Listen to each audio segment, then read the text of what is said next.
like with the Adelson and the Markells, or the Adelsons, I should say. You've just got so many like clowns involved and the wet bandits. And I can't say that there's really that in this case. But what's chilling is it's all like within my bubble. I mean, it happened like 5 miles from where I live now. Now, at the time, I think I lived like 3 miles from where it all happened. But let's go through and say hi to everybody. Oh, my hair's curly tonight, so y'all may not recognize me, but I didn't feel like blow drying it out. All right. Let's see. Hey, Judy. I don't know what's going on with the shorts, but I mean, I get a lot of comments on them. So I don't know if YouTube just kind of, what's the word? You know what I'm saying? Filters or just limits the number. That's the only thing I can guess. See if you can comment though on a short. If you have a computer, if you ever go on YouTube on your computer, just see what happens. Yes, this has been on Dateline and maybe 2020 for sure. Yeah. Yeah. I was going to do an AI baby, like where you put in pictures, and I was going to put in Perry, March, and Wendy Jill. The game changer. Yeah. I'm still working on my video. I'm hoping I will be ready to go live tomorrow night. That's my goal. I mean, the video is like 5 hours at this point because it's got her testimony and then my edits. However, I'll break it up into like a couple nights because I can't do a 9-hour live. You know what I'm saying? I'm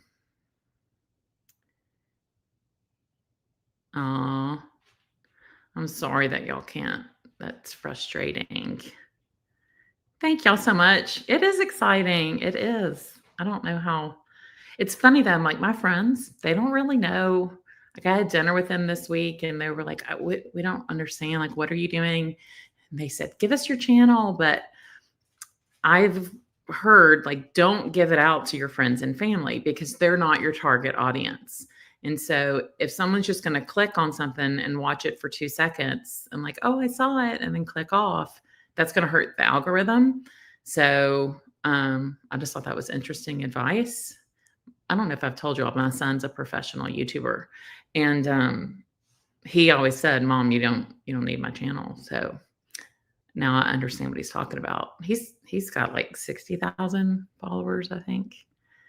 There's an option on one of Leslie's video for a hype if you're interested in promoting. Oh, that's cool.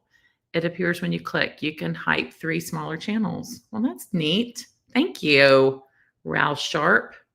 You're hyped. I love it. Hey, Sam. Thank you so much. It was not a good day for Auburn, of course. They're here in Nashville. They lost to Vanderbilt, but I'm happy for Vanderbilt. That coach is awesome.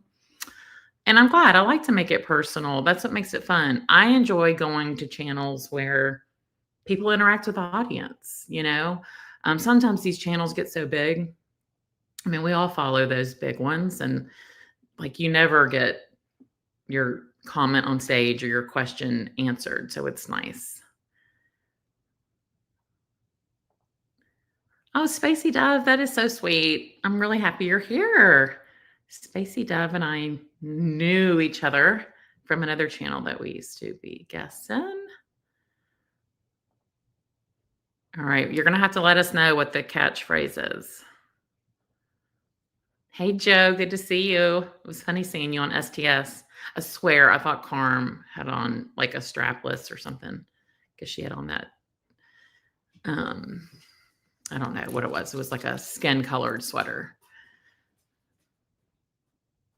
Yeah, you instead of everybody. Oh, I don't like doing that. I always say y'all. Hey, Mia, good to see you. Hey, Clarissa. I love that name. I think I had mentioned about my daughter before, but one of her physical therapists was named Clarissa, and I always loved it. Hi, YB. It's good to see you. Yeah. I do it for fun. Exactly. it's a hobby. So, you know, if you don't enjoy something, then it's just not worth it. On Friday when I left work, I was like, I gotta go work my other job. But um, I was teasing, of course. Hey, Jolie, Armand, good to see ya. Yeah, I got lots of good old friends here. Arthur's children were similar to the Adelsons, being highly educated. Yep. And you're going to see in this documentary, and by the way, if we get some strike or something, I mean, it's an old documentary and other people have aired it. But if they do, I'll just restart and start it again because I think it'll be okay. But we'll see. But Janet, who was murdered by her husband, he went to Vanderbilt Law School, and her parents paid for it. And let me just tell you, Vanderbilt undergrad, like right now, today in 2025, is like 100,000 a year. I don't know what the law school is, probably not too far off, but in 1990s, I'm sure it was substantial as well. Yeah.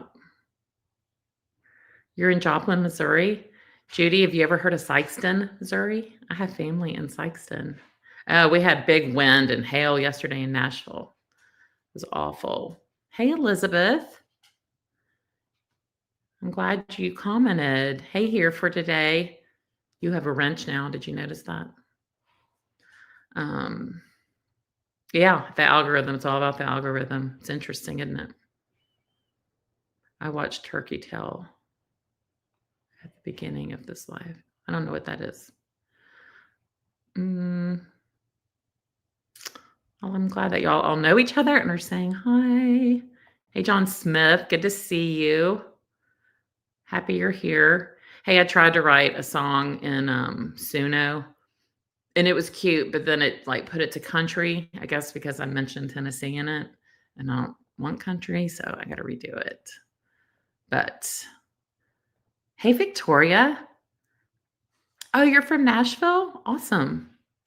You'll have to tell me like where you grew up and stuff. So I'm born and raised here. And then I went to college. I went to Auburn and graduated from there. And then I was back in Nashville for about a year. And that's when Janet was murdered. So I came back to Nashville in June of 96, right after I graduated college. And she was murdered in August of 96. And I remember driving around like looking for clues. I mean, it was just like shocking. How many kids do you have? I have a son, 22, and a daughter. Oh, I had a daughter who passed away in 2006. She was born very, very sick. She had a seizure disorder. And I have a son who is 23, but he's still my little boy. Sam, yeah, you gave up Auburn tickets. Yeah, I know. It's all very. Hey, I'm so happy you're here. Rock Solid Alibi. That's a cool name. That's great. I'm really happy people are here. Hey, Beach Bum. Oh, glad you're watching football. I know I used to be so diehard Auburn football, and it's been a really rough season for Auburn folks. Our basketball coach resigned suddenly. I don't know what's going on there. And then our football coach was fired. Was that last weekend? So, yeah. All right. Sorry, I'll get through this. I don't want to like hold y'all up. You lived in Bellevue and graduated from Hillsborough class of 92, 91. Okay, I'm high school class of 92. I went to a small like Christian school, but my husband went to Hillwood. So yeah, my dad went to Hillsborough, and then he came home one day, and my grandparents had Columbia Military Academy, which is Columbia is like an hour south of Nashville. And they were there to take my dad to Columbia Military Academy for the last 2 years of high school. Very popular in Nashville. If you were wild, that's where you went. So good to see everybody. True Crime Wifey, I'm glad you're here. I am also, I didn't have time this week, but this coming week, I'm going to do like some video of like where the house was, and like the synagogue where her funeral was is right by my work. I drive by it almost every day. Where her car was found is a place I drive by every single day. It's really, really chilling. Ain't no holla back girl. Every time I read your name, I start singing the song. Oh, thank you. Oh, thanks, Ral. Yeah, Morgan was 2.5, but she was developmentally like a 1-month old. Always knew I'd outlive her. I didn't know it would only be like 2.5 years. I thought she would live longer. Oh, I'm so glad that like people know about this story. It was wild too. I met with a client on Friday, and the client had on a blue lapel pin with a hashtag. And I've been noticing with interviews about Dan Markell, a lot of people have had it on, like Dave Ehrenberg, maybe Jared Ross. I think it was on the Dateline show. And I said, hey, what is that pin? Because I thought, oh my God, maybe this man knows Dan Markell. And he said, it means stop Jewish hate. I had no idea. And so I was like, oh my gosh. So I told him the whole story. And then we got to talking about the Levines and Janet, and he shared a story about the family. So it was very interesting. Yeah, this is a very sad case, but a lot of Adelson similarities.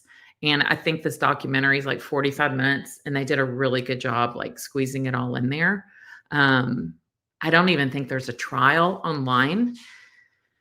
I mean, the trial was like 2000-ish something. And yeah, I'm going to do some digging, but oh, thanks, Juliet.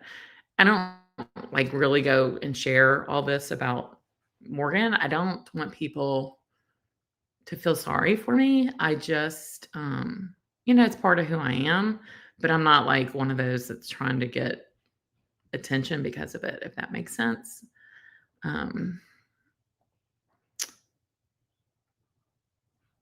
Yeah. Yep. All right. Well, I'm going to go ahead. Oh, thanks everybody. Y'all are sweet. I'm going to go ahead and start this crime show. And we'll see what y'all think.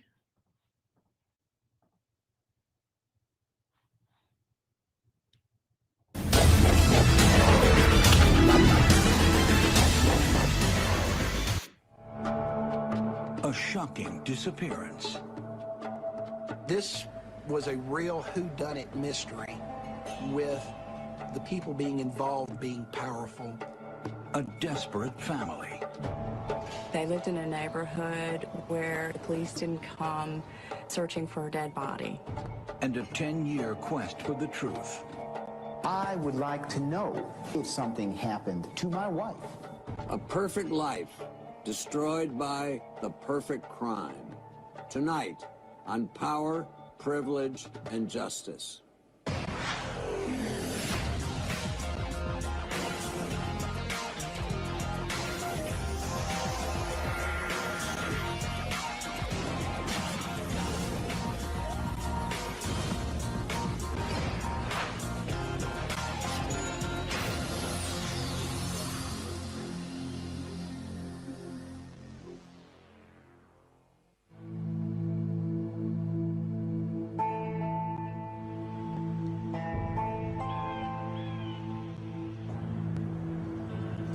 On a warm day in late August 1996, a Nashville attorney named Perry March walks into the police department to report his wife missing. With his father-in-law and brother-in-law at his side, Perry tells police that 33-year-old Janet hasn't been seen or heard from in over 2 weeks. Perry March said she just left. She just got angry and she just left. He told the police that his wife had gotten upset with him because he didn't do enough work around the house. At this particular night, they had an argument that Janet determined she was just going to leave and that she would be back in 12 days. She drove off in the Volvo with her luggage. Janet didn't tell her husband where she was going. He says all she left behind was a long to-do list, which he had signed at the bottom. The list is marked. Perry's turn for Janet's 12-day vacation. Some of the things on the list do children's laundry, go through bill drawer and pay bills. Everyday type things, but it was as if she was having to remind him to do these things. The night she left, Perry had told Janet's parents, Carolyn and Larry Levine, about her departure, and they anxiously awaited her return. But once 12 days had come and gone, the Levines' concern turned to panic. I believe Larry Levine even gets somewhat criticized by the detective for not coming forward sooner. Janet March's disappearance came to light 2 weeks after her husband said that she went missing. And it was 2 weeks of time that the police lost. Police begin their investigation at the March home in Forest Hills, one of Nashville's most exclusive neighborhoods. The March's babysitter tells them something hadn't felt right the day Janet disappeared. She saw Janet working on the computer, and she knew Janet was consumed most of the day working on the computer, which was not typical Janet. Speaking to Janet's friends, police discover that the timing of Janet's vacation is highly suspicious. Her oldest son, Sammy, was going to be 6 years old. Janet had sent the invitations out for his birthday party. Sammy's birthday had arrived, but Janet still didn't come home. Perry and the Levines decided to go ahead with the party anyway. People that knew her said, well, why would she send out invitations for a birthday party and not attend the party? She also doesn't call, write, send a card, send a present, anything. Also, no one who knew her could imagine that Janet would miss Sammy's first day of school. Sammy was very upset because he told the teacher that he never got to say goodbye to his mom. Anyone who knew Janet said that this was simply way out of character for her. The police searched everywhere. We would check anywhere that a person may be able to go and be somewhat anonymous. Maybe she had some sort of a nervous breakdown. Maybe there was hospitalization going on. Maybe she was in jail somewhere. And there was absolutely no clue of her. Finally, 9 days after Janet was reported missing, police get a lead. Someone has spotted her car. It was a 1996 Volvo 850, and it was backed into the Brixworth Apartments, which was approximately 4.8 miles from the March household. Those who knew Janet March said that she wasn't a very good driver and wouldn't have backed into a parking space.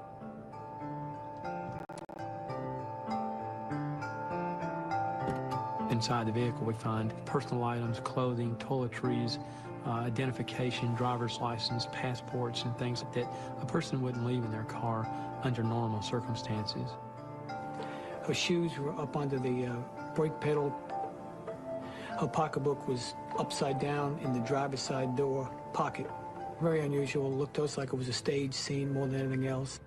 Investigators are now convinced that whatever happened to Janet March, there was foul play involved.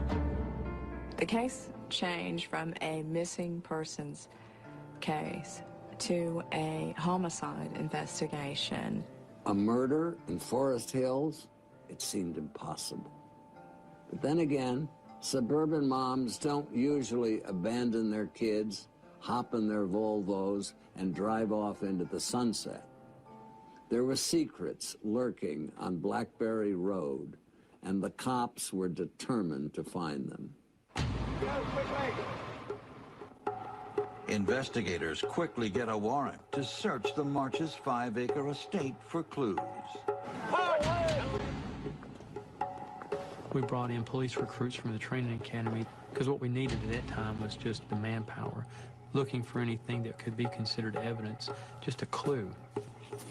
Aviation was brought in to do aerial reconnaissance to see if there was anything we could see from the air.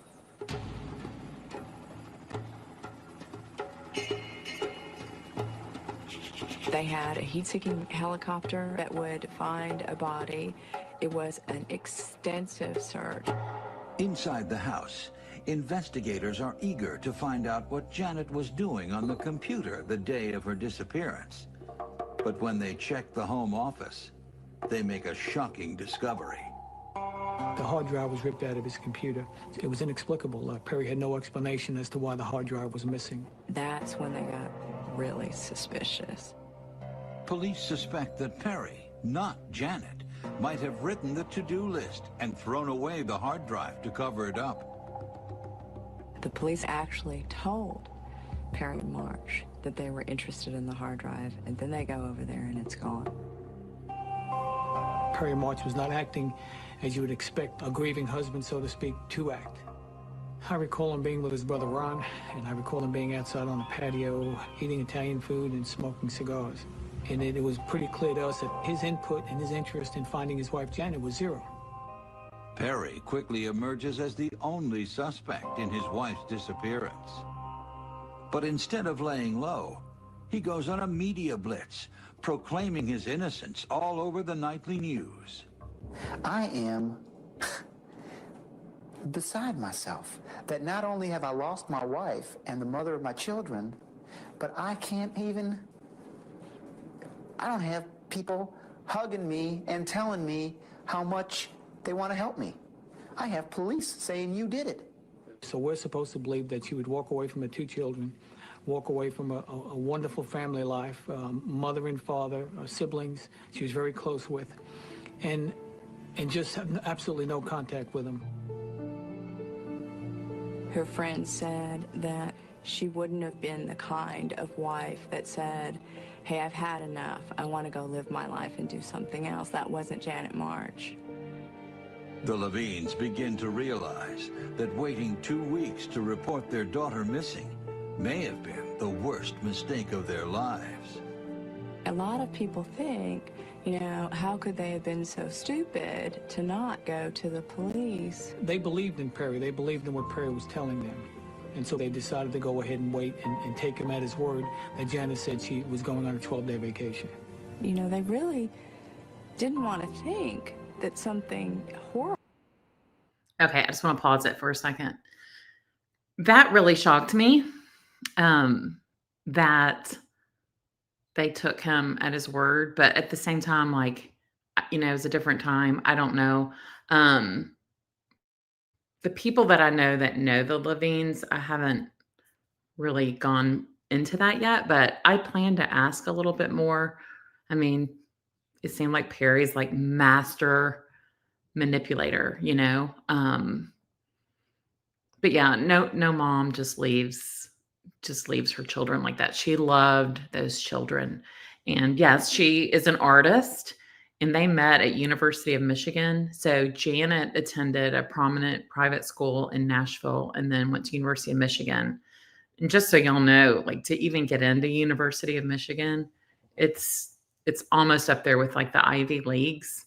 And she has amazing artwork. In fact, at the Jewish Community Center here in Nashville, I think there's a whole art gallery that's in her name. So I'm going to see if I can go over there and see some of her paintings. And she's had paintings in restaurants in Nashville. There was a restaurant called the Tin Angel. It closed a few years ago. Nashville's grown and blah, blah, blah. And she had a beautiful painting, huge, that hung behind the host stand. But yeah, so it already smells of something's going on here, but you just wait. I mean, I think Perry March could give the Adelsons a run for their money, but I'll click it back on. Horrible that happened to their daughter. Then things turn even worse for the Levines. Just 3 weeks into the investigation, Perry packs up his children and moves to Chicago. As soon as it became obvious that he was a suspect. Okay, so about the 2 weeks. So they went with Perry to the Nashville police station after 2 weeks. So I don't know if they knew she was missing for 2 weeks. I mean, was he making excuses? You got to think 1996. So people had cell phones, but I had a pager in 1996. So it was not like today where you're texting and all that. So was he making excuses? And then was it just like, okay, now I need to tell them like she's missing? I don't know, but I plan to research that. So, but her parents are wonderful people. He was out of here, which of course made him look much more suspicious. I'm a suspect. I'm a villain. There's only one way the police are going to clear my name, and that's find my wife or find someone who did something to my wife. As shady as Perry seemed to be, the police didn't have anything on him. Unless they could turn up a body or a body of evidence, their prime suspect was totally untouchable.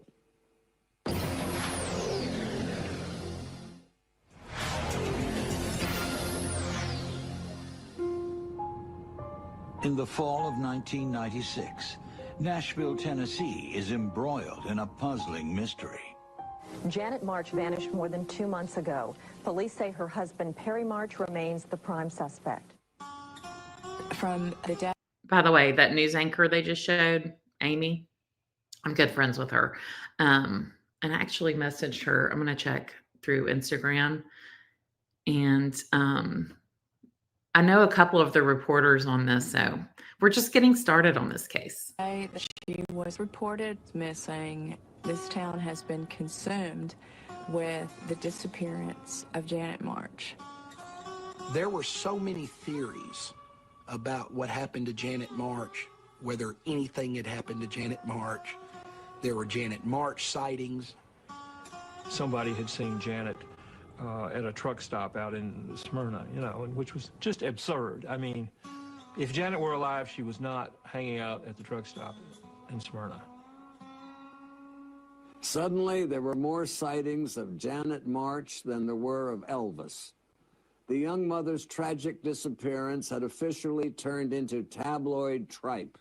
Quite a departure from the fairy tale romance that started the whole thing off.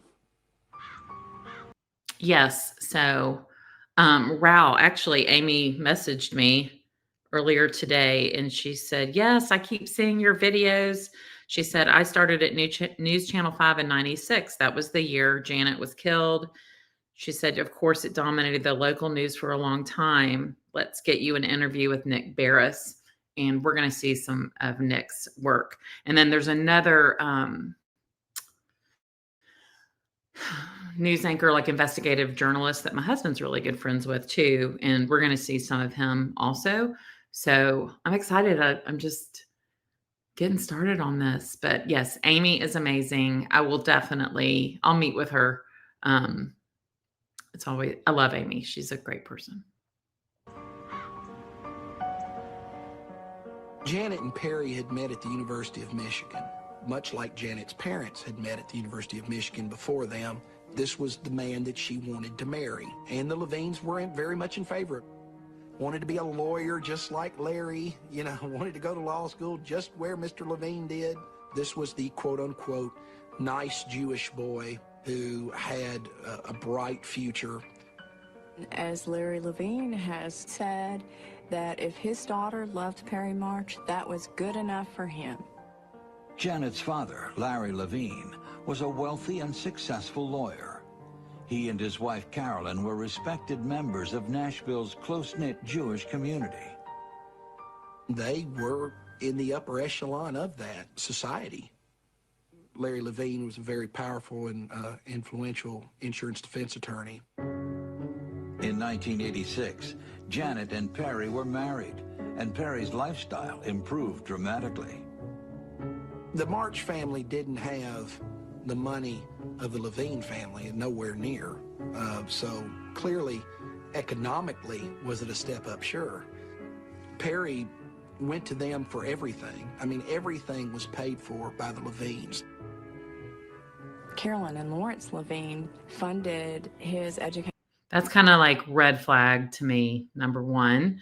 But of course, they're just thinking, you know, he's married to our daughter loves him. But he's milking them for everything. And then they paid for his Vanderbilt Law School. At Vanderbilt University Law School. They paid for his books, his living expenses. The Levines really helped him have the lifestyle that he had here in Nashville. I think they loved him and treated him as a son, basically. By 1992, Perry and Janet had 2 young children, a boy, Sammy, and a girl named Sephora. Well, they seem to have it all. Were well accepted in the community and just seemed to be like a perfect life. Perry became a successful attorney, and Janet's career as an artist and illustrator was blooming.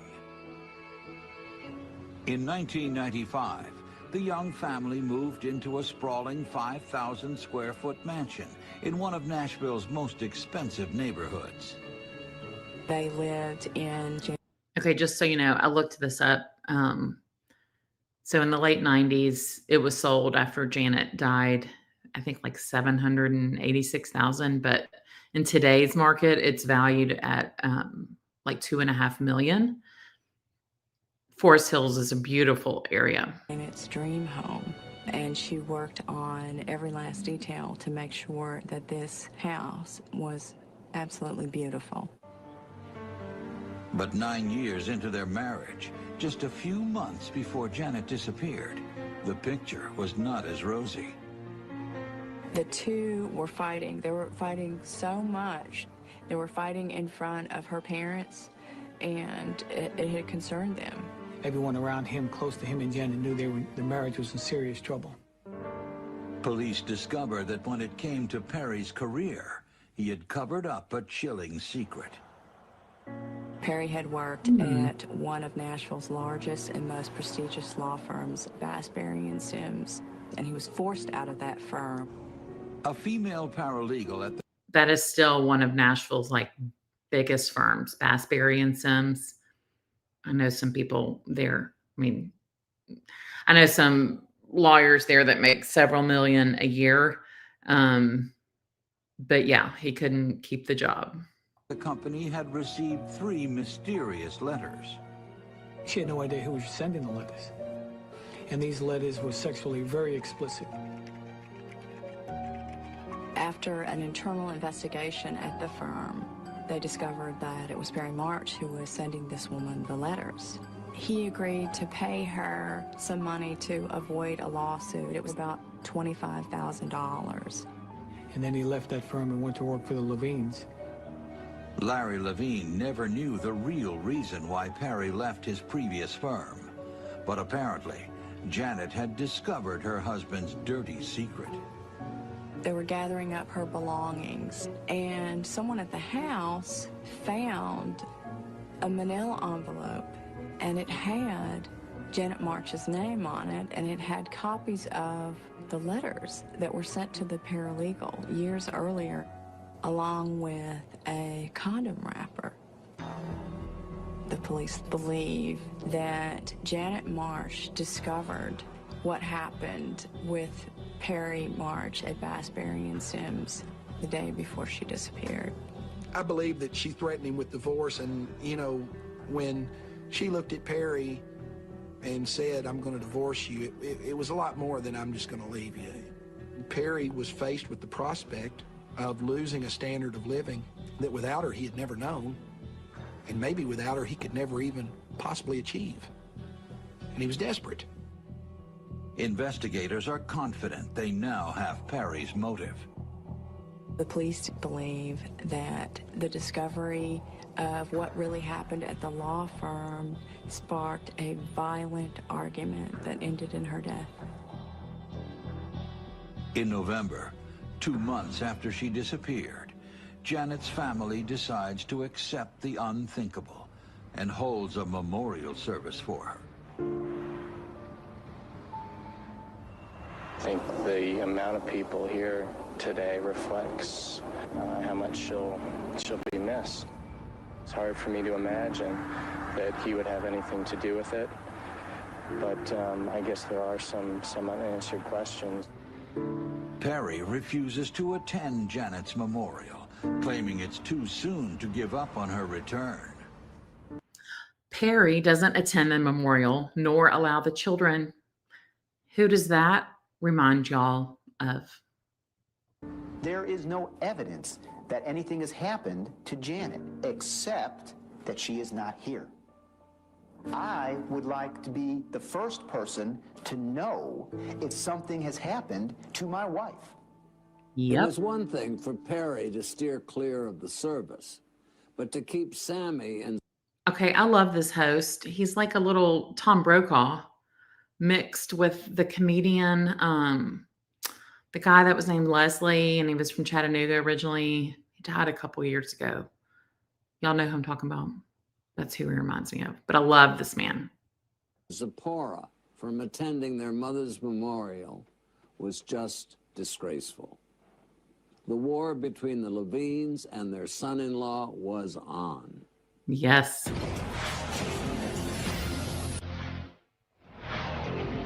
Well, listen. 2 years after Janet March disappeared, the investigation is at a standstill. But the battle between her husband and her parents is just heating up. Well, the husband of a missing Forest Hills woman was in court this morning trying to gain access to some of her money. Perry actually was the first one who went into court over the money. Perry claims he needs money from Janet's estate for child support, but the Levines want to take care of their grandchildren themselves and launch a series of lawsuits. There were custody battles and visitation. And just so y'all know, so Larry Levine, he's an attorney with insurance on insurance cases. I mean, he's got a hell of a firm. But everyone has shared this became his passion, obviously, seeking justice for his daughter. Think about the family. So, right, the Markells, right? They've got the resources. The Levines, they have the resources. Think about all those families that don't have the resources. Think about that. How many of these stories happen that we know nothing about? Battles, lawsuits flung back and forth. I would hate to think what Mr. Levine's legal fees were, just civilly. Every few weeks, something would be happening about the money or the children, in addition to, where's Janet? If the Levines were upset that Perry had brought their grandchildren to Chicago, his next move would leave them devastated. Right in the middle of all their legal wrangling, Perry packed up the kids and headed for the border. Perry wound up. This is every grandparent's worst nightmare, right? So first he leaves for Chicago, and now he's headed to Mexico where his dad is. Going to live in Mexico in a little town called Ajijic, which is a resort town near Guadalajara, and his father lived there. Perry's father, Arthur March, a tough ex-Army lieutenant colonel and retired pharmacist, had already been enjoying his life in Mexico for several years. He's a ex-military type. He claims to have been in the Green Beret, Special Forces, that type of thing. He fancies himself an expert in many, many things. He's got a lot of blustery, big talk, but when it comes right down to it, he's just kind of a lovable old curmudgeon. Over the next few years, Perry continues to give interviews to the Nashville media. Hopefully one day we discover what happened to Janet. And all of this will be an interesting story in my life. Though Perry maintains Janet is alive, he has no trouble moving on. He remarries down there, and he marries a woman named Carmen, who is really good looking. She had 3 children. Together they had a child. He continued to do some sort of practice down there. He claimed to be an attorney. Perry believes his troubles are fading into the past. So see, here he reminds me of Charlie, right? So Charlie thought he got away with it. He gets with Bree. They have a child. So Perry takes off from Mexico, marries a woman, and has a child with her. But over 2,000 miles away, the Levines press on with their custody litigation. They didn't want the man that they thought killed their daughter to be raising her beloved children. A year later, in May 2000, a judge grants the Right? Levines temporary custody. Just days later, they take action. Carolyn and Larry Levine went to Mexico to take custody of the children. The arrival of the grandparents was unexpected. The children had gone to school that day, expecting it to be a regular school day. Mr. and Mrs. Levine accompanied. That man they just showed, yeah, that's Perry March's attorney. Again, a lot of Adelson similarities, right? Out of the country, the FBI's involved. As I understand it, it was armed individuals. Removed the children from the school, and later that evening, flew them to Mexico City and from there to Nashville. Enraged, Perry fights back. Carolyn and Larry Levine were accused by Arthur and Perry March of kidnapping the children. It became an unbelievable hate match between the two families. The federal district judge in Nashville ruled that there was no justification for keeping the children outside their habitual residence of Mexico and ordered the return of the children to Perry March. Can y'all imagine? So the Levines win a fight. They get to go to Mexico, get the grandkids, and then a court rules, no, actually, they need to be back with their dad. I mean,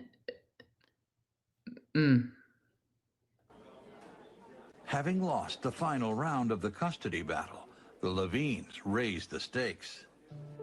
Lawrence and Carolyn Levine sued Perry March for the wrongful death of their daughter. I believe her husband murdered her.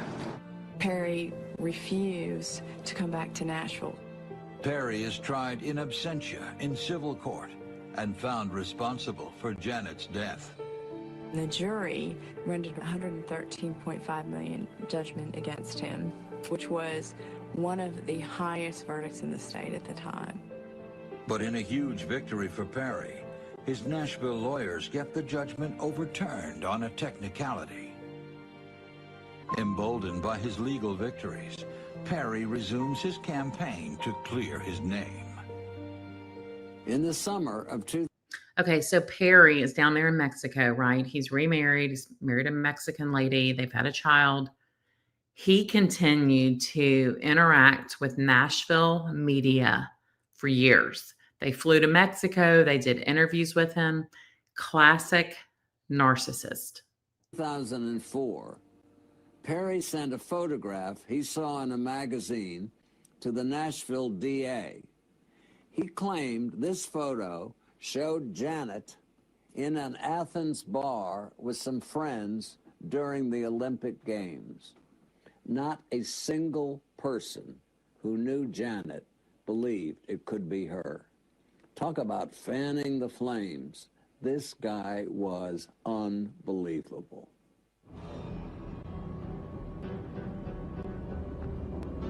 Our hope was to find her body, and that's what we were really pushing. But the leads began to slow down. 8 long years of intensive investigation have turned up little evidence. The evidence was what it was. It was possible that the evidence may not get any better. We tried as hard as we could to find her body. We couldn't do it. The DA decides to roll the dice and indict Perry March for murder. The district attorney and I sat down and determined now was the time to do it. Okay, Jack Campbell, take note. Tom Thurman is a total badass. I just want to say that. He is now retired. But they decided, you know what? We're going to roll the dice. They have no body, but they're going for it. They're going for it. Down in Mexico, Perry March has no idea that the noose is tightening. The Nashville DA's office secretly arranges for Perry's extradition. Once he was expelled by the Mexican authorities, we took custody. Chaperoned by detectives, Perry boards a plane for Nashville. He had a meal, he took a nap, read a magazine, and then began to ask about the evidence. How do we know Janet's dead? Did we find her body? Then as time went on, he began to ask, what about if I plead guilty? You tell the DA, Tom Thurman, I want to plead guilty. You tell him that I don't want to do more than 7 years in prison because my wife won't wait for me in Mexico. So interesting. So Perry's asking these questions on the plane. He wants to know, like, what have you found? What do you know?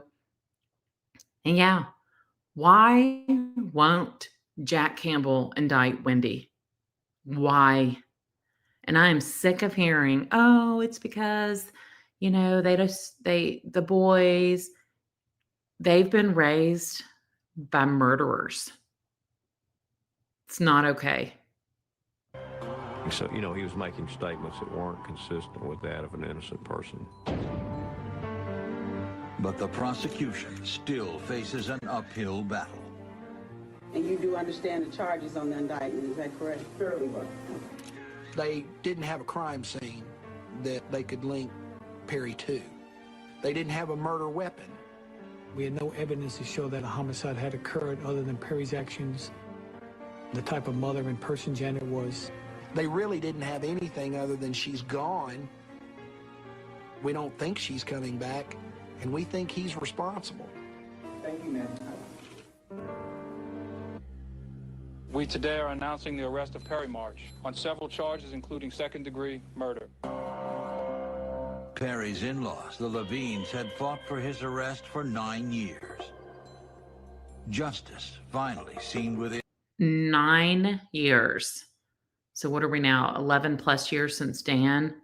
But 9 years this family has been fighting, and they're going for it, right? Second-degree murder. Statute of limitations for second-degree murder in Tennessee is 15 years. I just Googled in Florida, and I don't know. It said there's not a statute, but then there was, so I don't know. in reach. Unable to pay his $3 million bail bond, Perry is sent to Nashville City Jail to await trial. Perry's got 2 jobs to do in custody. That is sit there and keep his mouth shut. But he can't do that. It seemed Perry March was in love with the sound of his own voice. For almost a decade, he'd been telling his worn-out tale to any media outlet with a working microphone. But now, in jail, his big mouth was about to get him into even bigger trouble. I hope so. In the jail, Perry March met up with a inmate from East Nashville who's been in trouble since he was a kid. He had a long criminal history, and the two of them became friends. His name is Russell Nathaniel. Okay, so pay attention to all this, right? You know, kind of like the Adelsons told on themselves after the bump. Perry March happens. And by the way, this Sergeant Pat Postiglione, famous detective in Nashville. He did a lot of awesome work. Ferris. So we know him as Nate. One day, Ferris sends a message to the DA that he urgently needs to talk. And the inmate tells us that Perry March is in the cell next to me, and he's wanting me to kill the Levines. We were just kind of shocked and amazed when he told us. To believe that Perry would actually go and try to recruit someone to kill the Levines was incredible to us. Obviously, we didn't just take his word for it. We said, look, you got to prove it to us. Will he talk about this still? He says, yeah, he talks about it all the time. He never shuts up. We requested that Nate have a tape recorder with him and record any of these conversations. Awaiting his own trial for attempted murder, Ferris is more than willing to rat out his neighbor. Take your time in it. You don't make any mistakes. You work carefully. You figure your trial that you do what you need to do. Nathaniel Ferris was supposed to get out. And while he's out on bail, he's supposed to go surveil the Levines, get their patterns down, and then kill both Levines. You just have to remember that you have to clear the house for kids, make sure there's no kid there, and then you have to wait for the afternoon to get. Yeah. Leave no trace. Perry told him that if the Levines are gone and they don't testify at the murder trial, my chances of acquittal go from 50% up to 90%. Look here, Perry. If they're both in that house, if they answer that door, it's over.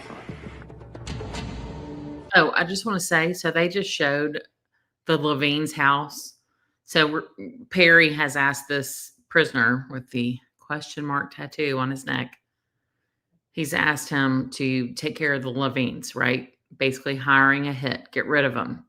That house they just showed that the Levines lived in, y'all, not even a mile from the house where my husband and I lived from 2011 to 2018. The Levines have since moved. That house has been renovated, but it was kind of like one of those mid-century modern homes. We lived in an older neighborhood. It's called Westmead of Nashville, like 2-acre lots, lots of sprawling ranch homes. It's changed a lot now. They've leveled homes and built these big McMansions. But when I saw that, I'm like, oh my God, that was the Levine's house. I don't know. It's just like, this is so close to home. Of all the people he can pick to help him in this conspiracy, he goes and picks a professional snitch. And that's the beauty of Perry. That's just the beauty of being so entirely criminally unsophisticated and too ignorant to know it. To sweeten the deal, Perry offers up his father's services. Arthur March was supposed to give the would-be hitman shelter in Mexico. Yes, Neverly. So this prisoner, right? They say never trust people in jail. He snitched. So Perry has this cellmate or whatever in jail and is like, I need you to take out the Levines, right? Because they're fighting. They're not stopping. Because basically they've got endless resources because Larry Levine's an attorney. And the guy snitches. He says, look, this guy's wanting me to take out a hit on the Levines. Oh. It must be about you were helping me. My dad would go take a bullet for you and up tomorrow. When you get to Mexico, we'll be drinking Coronas on the beach. You live like a king. So he made all kind of promises to Nate, thinking Nate was going along with this. Perry even helps Farris come up with an alias. First and last, you can remember it's going to be easy for you to get it. Okay, Bobby Gibbons. A few weeks later, the plan is set into motion. Farris gets out of jail. Perry thinks he's getting out on bond. The reality is we faked that. We put him in another jail in another county. And he starts making a series of phone calls to Arthur March and This is what we call some badass Tennessee work right here. Guy thinks he's getting out on bond. Boom. Hello? Hello? This is Colonel? Yes. Hey, how you doing? My name's Bobby Gibbons. When Nate made telephone contact with Arthur, Arthur was not surprised. When Perry said you were going to be calling, I'm supposed to help you out any way I can. Is it fun down there? The sky's blue, the beer's cold, the women are hot. What the hell else do you need? 5 minutes into that conversation, they're talking about getting the gun. 5 minutes into it. 10 minutes later, they're talking about killing the Levines. Then Arthur starts big talking, telling him how to do it, which type of instrument to use, how to not print up a weapon. Well, my suggestion is, from the minute the product is got, you wear fit surgeon's gloves. Yeah, okay. You do not take them off at all. So if you're just joining, Perry's father is Arthur. So he's telling this hitman who is like in on it now, because so he's an informant essentially. He's telling him you need to wear thin gloves and this is what you need to do. All of this stuff is just unsolicited advice. All told, Farris supplies police with over 6 hours of recordings. You could not have picked a worse aide de camp in the killing of the Levines than Nathaniel Farris. That question mark on his neck stands for, am I going to snitch you out or not? Perry and his father are immediately charged with conspiracy to commit murder. There were a lot of people that... Oh, yep. They just ratted themselves out. Sound familiar? Mr. Donna Adelson. Love it. Love it. Wondered, didn't this lawyer know that he shouldn't be talking to people in the jail? Tracy. Well, most people initially didn't believe it because you just had this tremendous feeling, almost incredulous, there's no way he's that stupid. Father Arthur was retired military. And of course, when you heard the tapes, you realized that, yes, he is. After a decade-long game of cat and mouse, investigators finally had their claws into Perry March Good to and see his you, Tracy. father. And now they believed that if they could squeeze Arthur even tighter, they might... I want to squeeze this guy. He just looks like a little mini Tom Brokaw.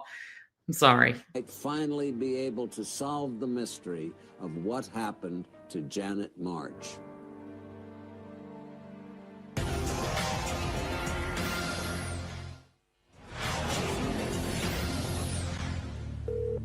Colonel. Yeah. Hey, this is Bobby. Look here. Everything's done. Working with police, informant Nate Farris calls Arthur March in Mexico and pretends that he's killed the Levines. Yeah, but you finished the job up there? Yeah, that's done. Me Everything's too. done. I'm in Houston right now, and I will be in Guadalajara at about 2:30. So Arthur drives to the airport in Guadalajara. And y'all, this is like amazing work here.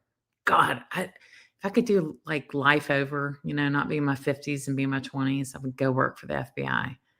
So this guy tells Arthur, "Oh, it's done. I've killed him. It's done." And Arthur, hook, line, and sinker. He's like, okay. So he's headed to the airport to meet this guy because he's going to take him to these hot women down in Mexico. The FBI has followed him from his home to the airport. And an FBI agent walks up to him and says, "Are you Arthur March?" And he says, "Yes." Initially, he denies his reasons for being there, and then he subsequently admits that he's there to pick up a guy named Bobby Gibbons. FBI agents arrest Arthur and take him back to Nashville. As soon as Arthur March gets taken into custody, the case starts unraveling very quickly. Because at this point, police and prosecutors believe that Arthur March had played some type of a role in the disappearance of Janet March. Once prosecutors play the Farris tapes for Arthur, he knows he's in hot water. Facing 7 to 10 years in prison, he's offered a deal. He agrees to plead guilty and do 18 months, but the stipulation is he's got to be cooperative with us in terms of the homicide investigation. State your name for the record, please, sir. So Arthur is what we call all bark and no bite, right? So he's like this, was it a retired colonel? Is that what they said? And he's, oh yeah, calling the shots, Mr. Big Man, but then he folds quickly. Arthur Wayne March. And how old are you? 78. Apparently, Arthur March was as sterling a character as his son. To save his own skin, he turned on Perry and started talking. What he was about to reveal would really cook his son's goose. Mm-hmm. Did your son ask you to do something for him, to assist him in a matter? Yes, they did. Help dispose of Janet's body. According to Arthur, Perry and Janet had an argument that escalated into a fight, which resulted in her dead. He never mentioned that he killed her. Never. He used the term accident. And maybe Arthur believed him, maybe he didn't, but Arthur fancies himself as the fixer. He's one who could fix situations like this. Arthur loved his son, but he didn't think him entirely capable. Arthur was the kind of guy to say, Perry, you can't do anything right. I mean, you hid the body where? Arthur tells police that Perry hid Janet's body in a... That sounds like Donna. Oh, you can't do anything right. Like she told Rob, you don't know anything. wooded area near their house. But the land was about to be developed, so Perry asked his father to help him move the remains. Perry describes for Arthur where the body will be, tells him how many paces it is off the road, drives him to the spot. Did you follow his instructions? Yes. were you able to find? Yes, with no problem. If you believe Arthur March, it is the first hard evidence in the whole case. They don't have a body, but he gives them the next best thing. He says, I saw the body. Perry and he opened the trunk. Perry grabbed one end and I grabbed the other, and we lifted it into the trunk. Arthur tells the police. Yes. So Perry March was married to Janet Levine March. Okay. And then Perry's father is Arthur, retired military, been living in Mexico. Perry moves down there. Now Arthur has flipped and he is telling everything about his son, Perry. That he and his son took Janet March's body up to Kentucky. They check into a hotel, and Perry stays in the hotel, and Arthur is supposed to go off and by himself get rid of this body. Perry laid down. He said he was very tired. Gave me the keys to the car. I went back and got in the car, went back out to the highway. So he's looking for a place to bury this body in a stream and can't find a place deep enough when he sees land being cleared. And it was just getting light. And I drove up, pulled over to the side of the road. And there was a big pile of brush. He said it made sense to him to put her body in the brush pile because it looked like the type of brush pile that you would burn. So I cleared away three, you might say like there were holes. And in the first one, I put the clothes that was in there on the top. And then in the next hole, I put Janet. I flipped out the body. Arthur agrees to take detectives to the spot where he disposed of Janet's remains. They search the area extensively, but come up empty. So at this point, I mean, Janet's body was basically skeletal remains. And they say they went to Bowling Green, Kentucky, which is a little over an hour from Nashville. Actually, my dad was born there. Little fun fact. What was your purpose in putting the bag in that brush pile? I had it burned and it would be cremated and there would be no body. Though police don't have any physical evidence to corroborate Arthur's account, they're convinced he's telling the truth. Arthur's story had points of it that were almost so incredible that they had to be true, because who would make this up? And we covered it with Arthur many, many times, and he never deviated, he never changed the story. And I'm going to say this, when it comes to getting rid of bodies, I think Arthur March is probably the world's leading expert. I mean, I don't think anybody can argue that he didn't do a fine job getting rid of the body. That's right. Corvettes. Why did you agree to help your son get rid of Janet March's body?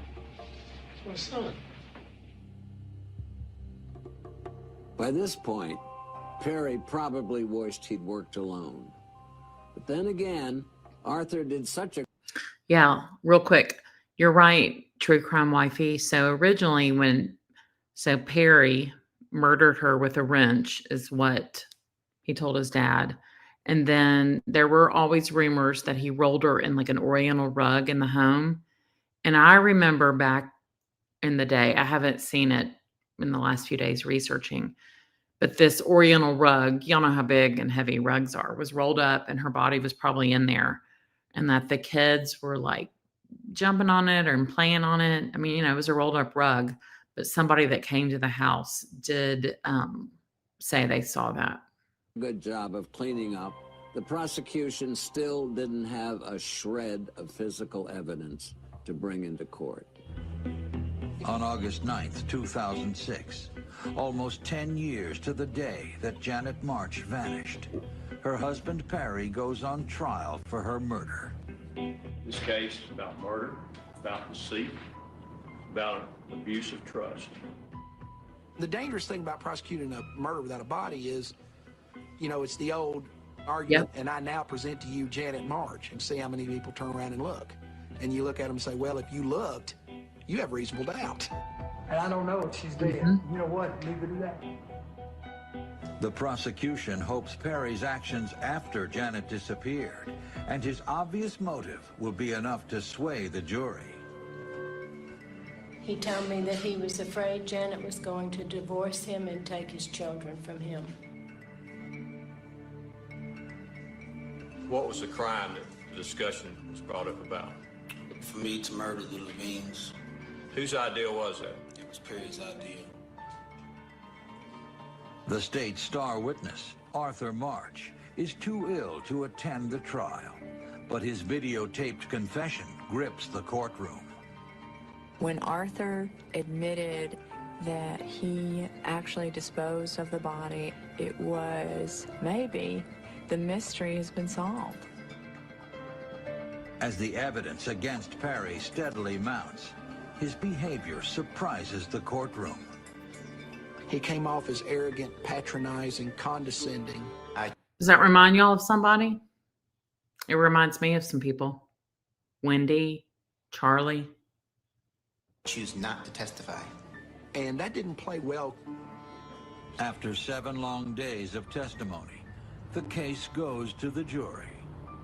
All right, if you would stand, please, sir, there and announce the verdict on behalf of the jury. We, the jury, find the defendant, Perry Avram March, as to count 1, guilty of second-degree murder, as to count 2, guilty of abuse of a corpse, as to count 3, guilty of tampering with evidence. I would like to express our profound gratitude to the many people in the Nashville community who gave support to us in our pursuit of justice for our daughter and for our grandchildren. That's all we have. I think they had a passion that justice could be done for Janet, and they had a resolve about them that they were going to see it through. Can I give you a hug now?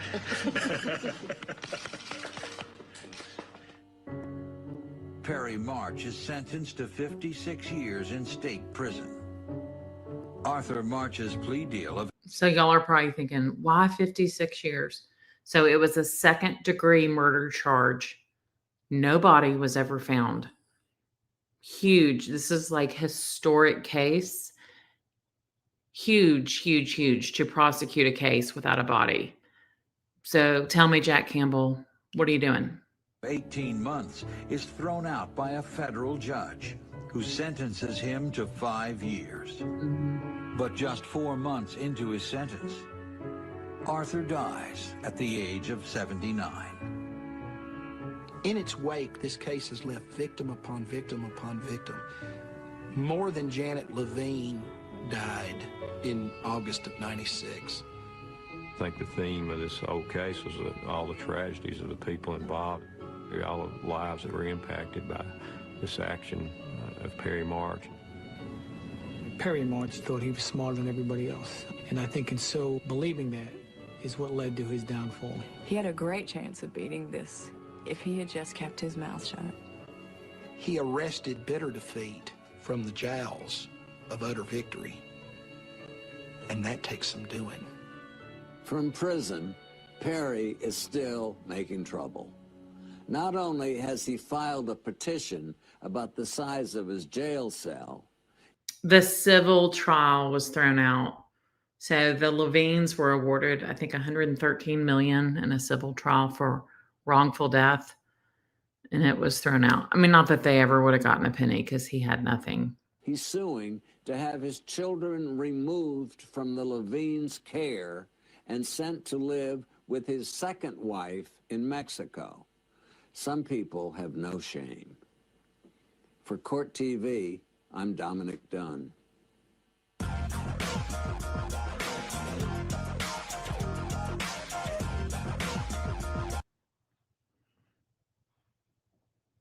All right. What do y'all think? Pretty amazing, right? I mean, think about it. The prosecution was like, you know what? Let's go for it. Let's go for it. So that's where I am with Wendy. It's like, what are we waiting on? I mean, then they're like, oh, let's get through the holidays so Georgia can enjoy the holidays. Somebody died, and those boys have been raised by her and her family. Okay, next I want to show y'all. So some of you might have seen, you're welcome, Neverly. In this case, this is the case that I hate to say turned me on to true crime, but it was the case. I mean, yes, OJ was going on while I was in college. I'll never forget, I was home that summer when OJ was being chased in the white Bronco. And I mean, we all saw that fiasco, right? In that trial. But then I graduated from Auburn in June of 96. So we were on quarters. So we graduated in June. I came home. I worked for a bank for like 10 months before I went to Atlanta. But this all happened. And it was just like, I couldn't stop following it. And then through the years, even when I lived in Atlanta, I was like seeing it on 2020 and Dateline and all those things. So, but I do want to like switch gears a second. So do y'all watch, what is this guy's name? Hidden Killers with Tony Brueski. So he had a really good show or podcast that he released, I think it was yesterday, about the effects basically on the children. So I want to talk about the effects on the March children. I don't want to go into like a lot of personal stuff. I know that one of the children is doing well. One of them is not. Can you imagine? Like one of your parents is murdered and the other one is the murderer. And I just can't help but think of the boys. So I want to share, this is about 17 minutes. So we're going to play this.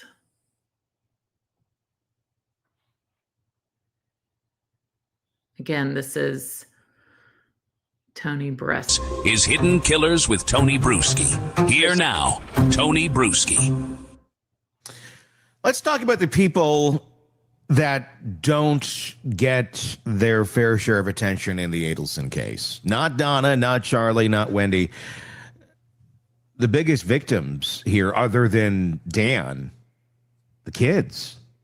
Wendy's kids, Dan's kids, Donna Adelson's grandkids, because while the rest of the world has spent nearly a decade arguing about guilt, motive, and family dynamics, two children have been living through something that no child should ever have to experience, being ripped from a murdered father and left in the care of a family accused and now convicted of orchestrating their dad's death.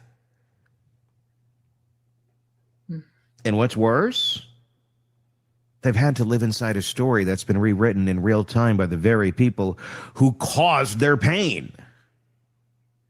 These aren't abstract victims. They are human beings. They are the ones who pay the quiet, lifelong price for everyone else's choices. Imagine for a second being one of those kids.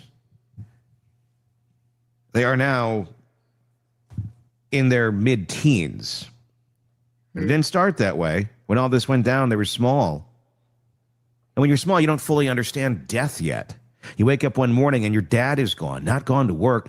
Yes. And once again, we know Wendy and Donna didn't think about that, right? They didn't think about the future. They didn't think about that. And he makes some excellent, excellent points.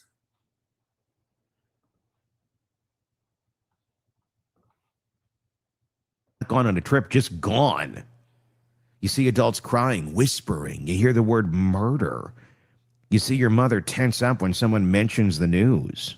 You notice that everyone is suddenly careful around you, like the world has broken, but they don't want to tell you why. Yep. And that's the beginning, the first fracture, because trauma doesn't always start with the event itself. It starts with the silence that follows it.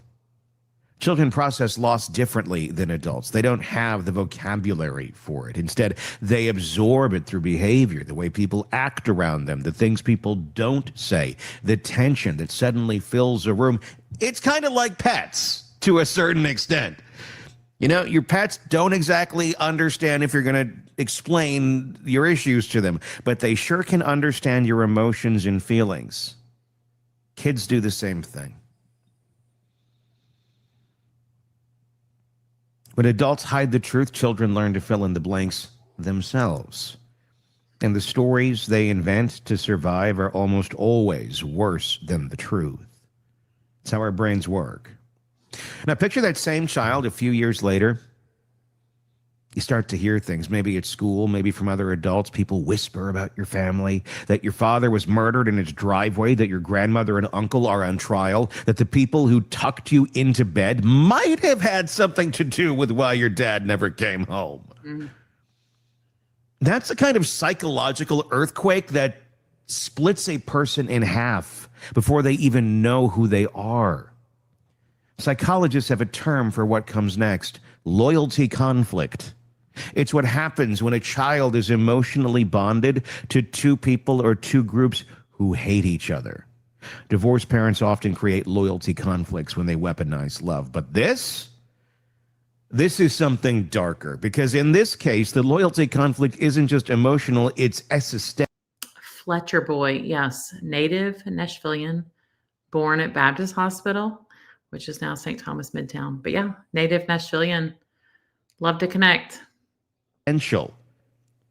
Half of these children's identity comes from their father, a man who by all accounts was loving, engaged, devoted, and the center of their world. The other comes from their mother's family, the same family now branded as the ones who allegedly planned his murder, the same ones who are convicted of murdering their father. Not Wendy, I know, never been convicted, maintains her innocence. We're talking about Donna and Charlie. So every time they think about their father, they feel love and loss. And every time they think about their mother's family, they feel love and safety, but also fear, confusion, and guilt, and probably anger at this point. But how do you love someone the world says is evil? How do you reject the people who raised you when rejecting them means losing another family all over again? Children can't process that kind of contradiction. Adults can't process that kind of contradiction. So their minds do what minds are designed to do under unbearable pressure. They split. Now, this is all just conjecture. This is my opinion. This is just talking about what they may have going on. I do not know these kids. I am not professing to say exactly what's going on in their lives. We are taking a look empathetically at the hellscape that they are unfortunately having to grow up in.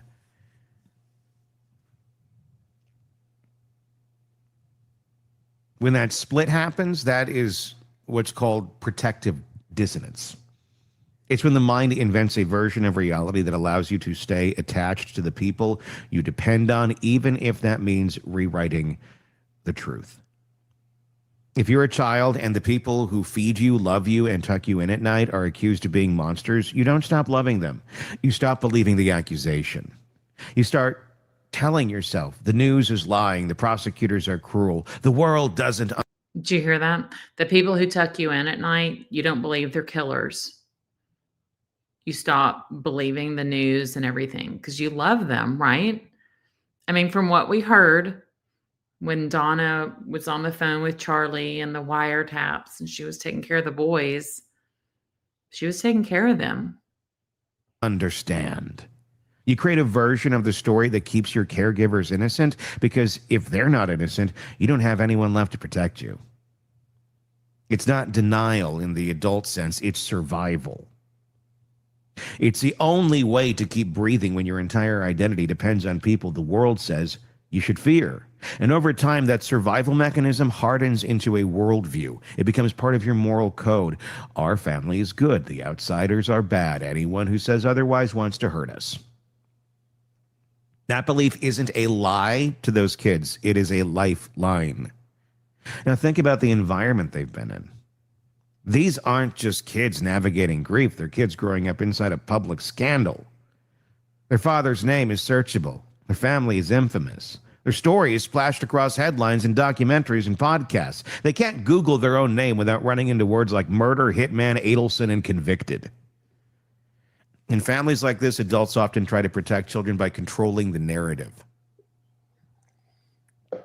They say things like, "Don't believe everything you read," or "the media lies," or "they're just jealous of our family." And it works for a while when they're kids and they don't have context. Until they start looking around going, "I'd be jealous of this shit." And that may sound protective, but it's actually another trauma response, a collective denial system that forces a child to carry the burden of pretending everything is fine. Imagine being told your dad was murdered, but the people who are in prison didn't do it. How do you make sense of that? If your brain accepts it, you're living in delusion. If your brain rejects it, you're betraying your family. There's no version of that story where the child actually wins. In trauma psychology, this kind of experience is known as the double bind trauma, when every possible choice leads to pain. You can love your family or you can believe the truth, but you can't do both. And when children live with that kind of emotional no-win situation for years, it creates deep developmental scars, chronic anxiety, distorted self-image, and an inability to trust their own perceptions. They grow into adults who constantly second-guess themselves. They question whether their memories are real. They learn that truth is dangerous, something that destroys families, so they suppress it. And that suppression can last decades. Let's talk about grief, because grief in this kind of environment becomes radioactive. Normally, grief is a healing process, but for these kids, grieving their father means acknowledging that someone they love killed him. That's not grief, that's emotional suicide. So instead, they compartmentalize, they shut down. Right. Donna said she didn't understand why the boys were sad. And then we had, it was in, I think, Georgia, or no, it was Jackie. But she asked Wendy in the last trial about when I think Ben was at kindergarten and he saw his last name as Adelson and he was upset. But of course, Wendy doesn't remember that. The grief to preserve the relationships they still have. They learn to function in fragments. Part of them mourns privately. Part of them performs normalcy publicly. And part of them lives in suspended animation, waiting for the truth to stop hurting. Again, that's not healing, that's containment. And containment is what turns childhood trauma into lifelong PTSD. Okay, I just want to talk about this, what True Crime Wifey is saying. This is what I have been saying. You just wonder, are those boys going to be like, my life has all been a lie? So are they going to blame themselves? This is what I worry about. Are they going to blame themselves because the grandma motion was because they said to their dad, Grandma thinks you're stupid. Okay. So, and then it's like, oh, Mom wanted to relocate to Miami. And he said no because of us. So are they going to think it's all their fault? It's something to think about. Are they going to think my whole life is a lie? So they've told me all these bad things about the Markells. You have to kind of, you wonder. I'm very, very worried about those boys. Again, who's to thank for all of this? Well, of course, divine Donna over here. As they grow older, they're going to start encountering versions of the story they were never told. They'll see news clips of their grandmother and uncle in handcuffs, if they haven't already. I'm sure they have. They'll watch courtroom footage of their mother testifying under immunity. They'll read transcripts that say their family called their dad a hostage or a problem to be solved. And the more they learn, the more the world they were raised in starts to crack. A Fletcher boy, we need to connect. Maybe you can join one night for a live and share what you know. That's what's called traumatic revelation. When the truth arrives too late and too violently for the psyche to absorb, it's the moment when the mind can no longer maintain the protective narrative and everything it's built to survive starts to collapse. That collapse can look like depression, rage, isolation, even self-destructive behavior. Because how do you integrate the idea that the people who kissed you goodnight were capable of such cruelty? It's ambiguous loss. It's a feeling of losing someone who's still alive, someone you can see, touch, talk to, but who's emotionally or morally gone. And for these kids, ambiguous loss happens twice. They've lost their father completely, physically, permanently, but they also lost other members of their family emotionally. including mom. She's the link to the people who destroyed everything. And whether she participated or not, she's part of that system mentally, no matter how much she may want to be there. And I believe she does. I'm sure she loves her children. And if she had nothing to do with this, she is also in a hellish... Juliet, I agree. So having raised children, right? So my husband and I are a blended marriage. So he has 3 children and then I had 2. But that's one thing we always say. I mean, they internalize everything. And you have to remember, even though as much as we don't like our ex, the kids are half them. It's half their DNA. That's why they tell you when you go to these counseling classes and all this, when you get a divorce, do not say anything bad about your ex, because to the child, you're beating them down on half of what they are. Hellscape, hellish hellscape, engineered by that woman.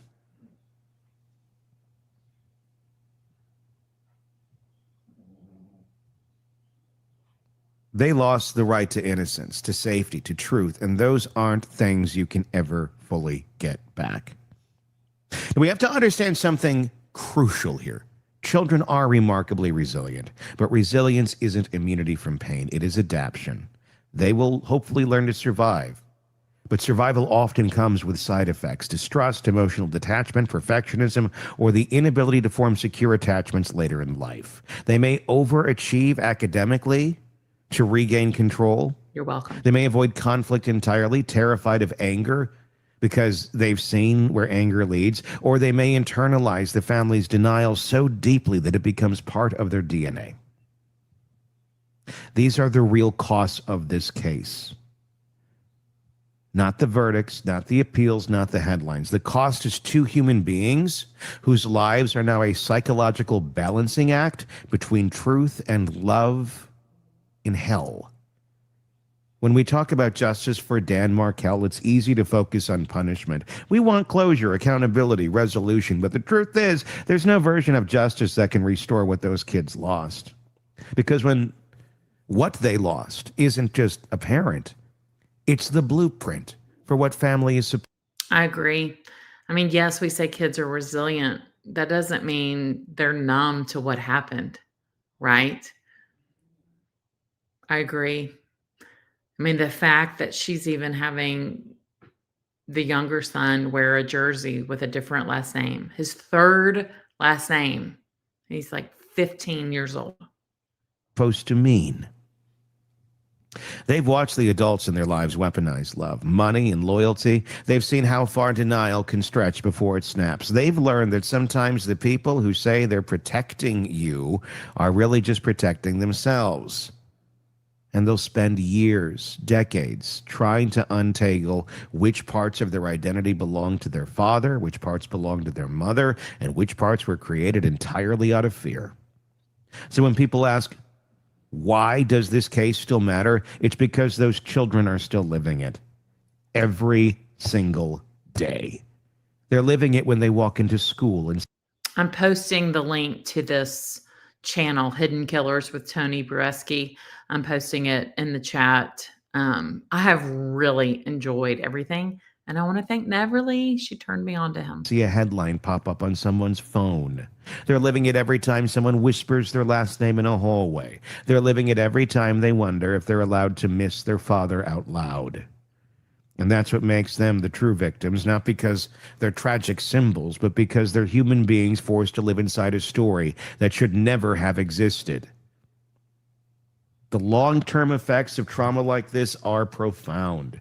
Research on children of homicide victims shows elevated rates of anxiety disorders, depression, and relationship instability.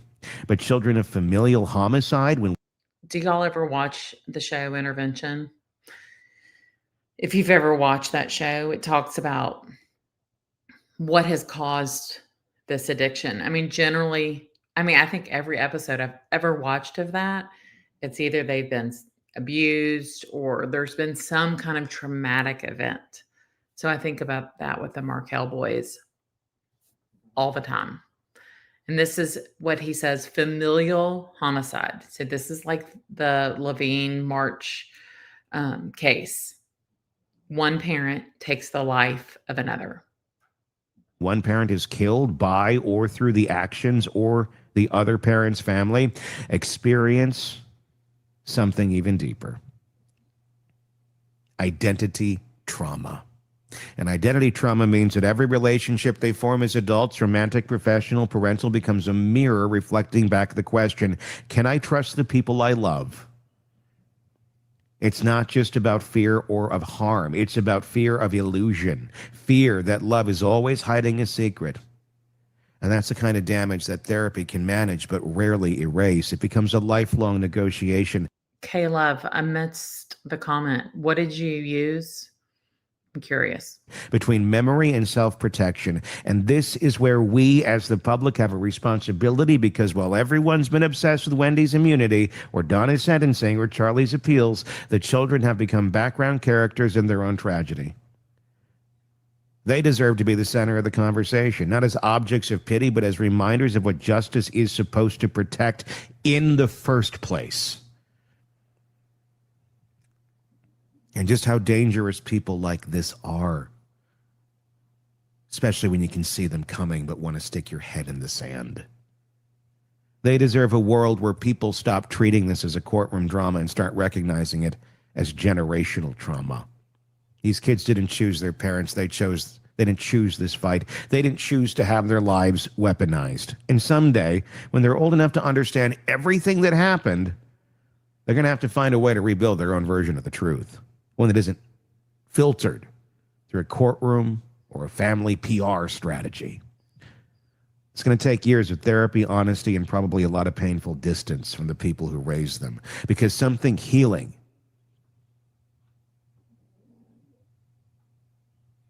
it's not always easy to come by. Sometimes healing means walking away from the version of love that broke you. So if you want to know who the real victims of the Adelson saga are, don't look at the adults fighting over the narrative. Look at the children who carry the consequences long after the rest of us move on. They are the human evidence of everything that went wrong, not in one moment, but in 1,000 choices made by the people who were supposed to protect them. And they will live in that shadow long after the lights of the courtroom have faded. Because for them, this isn't a story that ends with a verdict. It's a story that started with a father's death and will follow them quietly and painfully for the rest of their lives. Maybe you have a story. Maybe you've been through something like this. Share your thoughts in the comments section. People read this stuff. Who knows? Maybe these kids will read this stuff. And they're trying to search for answers. And the more comforting voices out there that they can find, probably the better. They can get through it. There's a path. Life can be better and can be completely devoid of the monstrous hellscape that their family created for them. It does get better. I certainly hope it does for these kids. Your thoughts on YouTube? Search Hitting Killers with Tony Bruschi. Sure to press subscribe as well. Again, wherever you're getting podcasts, hit subscribe too so you don't miss any of our commentaries and coverage. I'm Tony Bruschi. We'll talk again. Want more on this case and others? Then press subscribe now. I think about that too, Neverly. Is this anything even therapy can repair? I mean, I do worry about them because they've got cell phones, they've got YouTube. Like Tony said, they're walking down the halls at school, somebody saying something to them. It's a lot to think about. But I think about it not only with the Markel boys, but then as I was watching the Janet Levine March case, remembering it all. So those kids now are in their 30s. So we're kind of seeing what it did to them, right? So they were about the age of the Markel boys when all this happened. One child is doing okay, married. The other one not doing so well. So what are we going to see with those boys? The next video I want to share, it's called Off the Record. So this is basically some Nashville journalists that talked to Perry March because he loved to entertain the journalists when they would come to Mexico and interview him, but they're going to just talk about their experiences. Thought I would share that with y'all, and let me share that.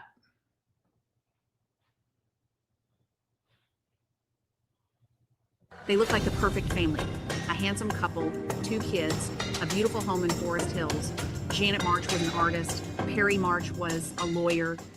But when Janet vanished in 1996, the cracks in the perfect life turned into a crater. No body, no crime scene, just a missing mother and a husband with an airtight story. What followed was a decade-long saga of lies, cover-up, international manhunt, and one of the rarest outcomes in American justice, a murder conviction without a body.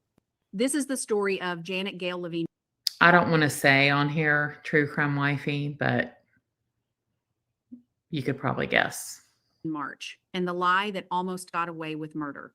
Welcome to Off the Record on the Air. I'm Sheila Wasaki, and today we're revisiting one of Nashville's most gripping and unsettling cold cases, the disappearance and murder of Janet March. This case isn't just about a missing wife. It's about power, perception, and a chilling illusion of control. With me are my co-hosts and collaborators, Dennis Ferrier, Lori Morrison, and Jeff Lucas. Dennis, you reported on this case. What do you remember? It was a big story immediately. I think maybe first of all, it was in a part of town where there aren't murders or disappearances. And when someone disappears like that, you're not sure what happened, but it was, her family immediately said she did not disappear. She loved her children. She was a devoted mother. It made no sense that So I just want to say this real quick. So my husband knows Dennis Ferrier. His children and Dennis's children played soccer together, and he was like, yeah, call Dennis, like you should interview him. So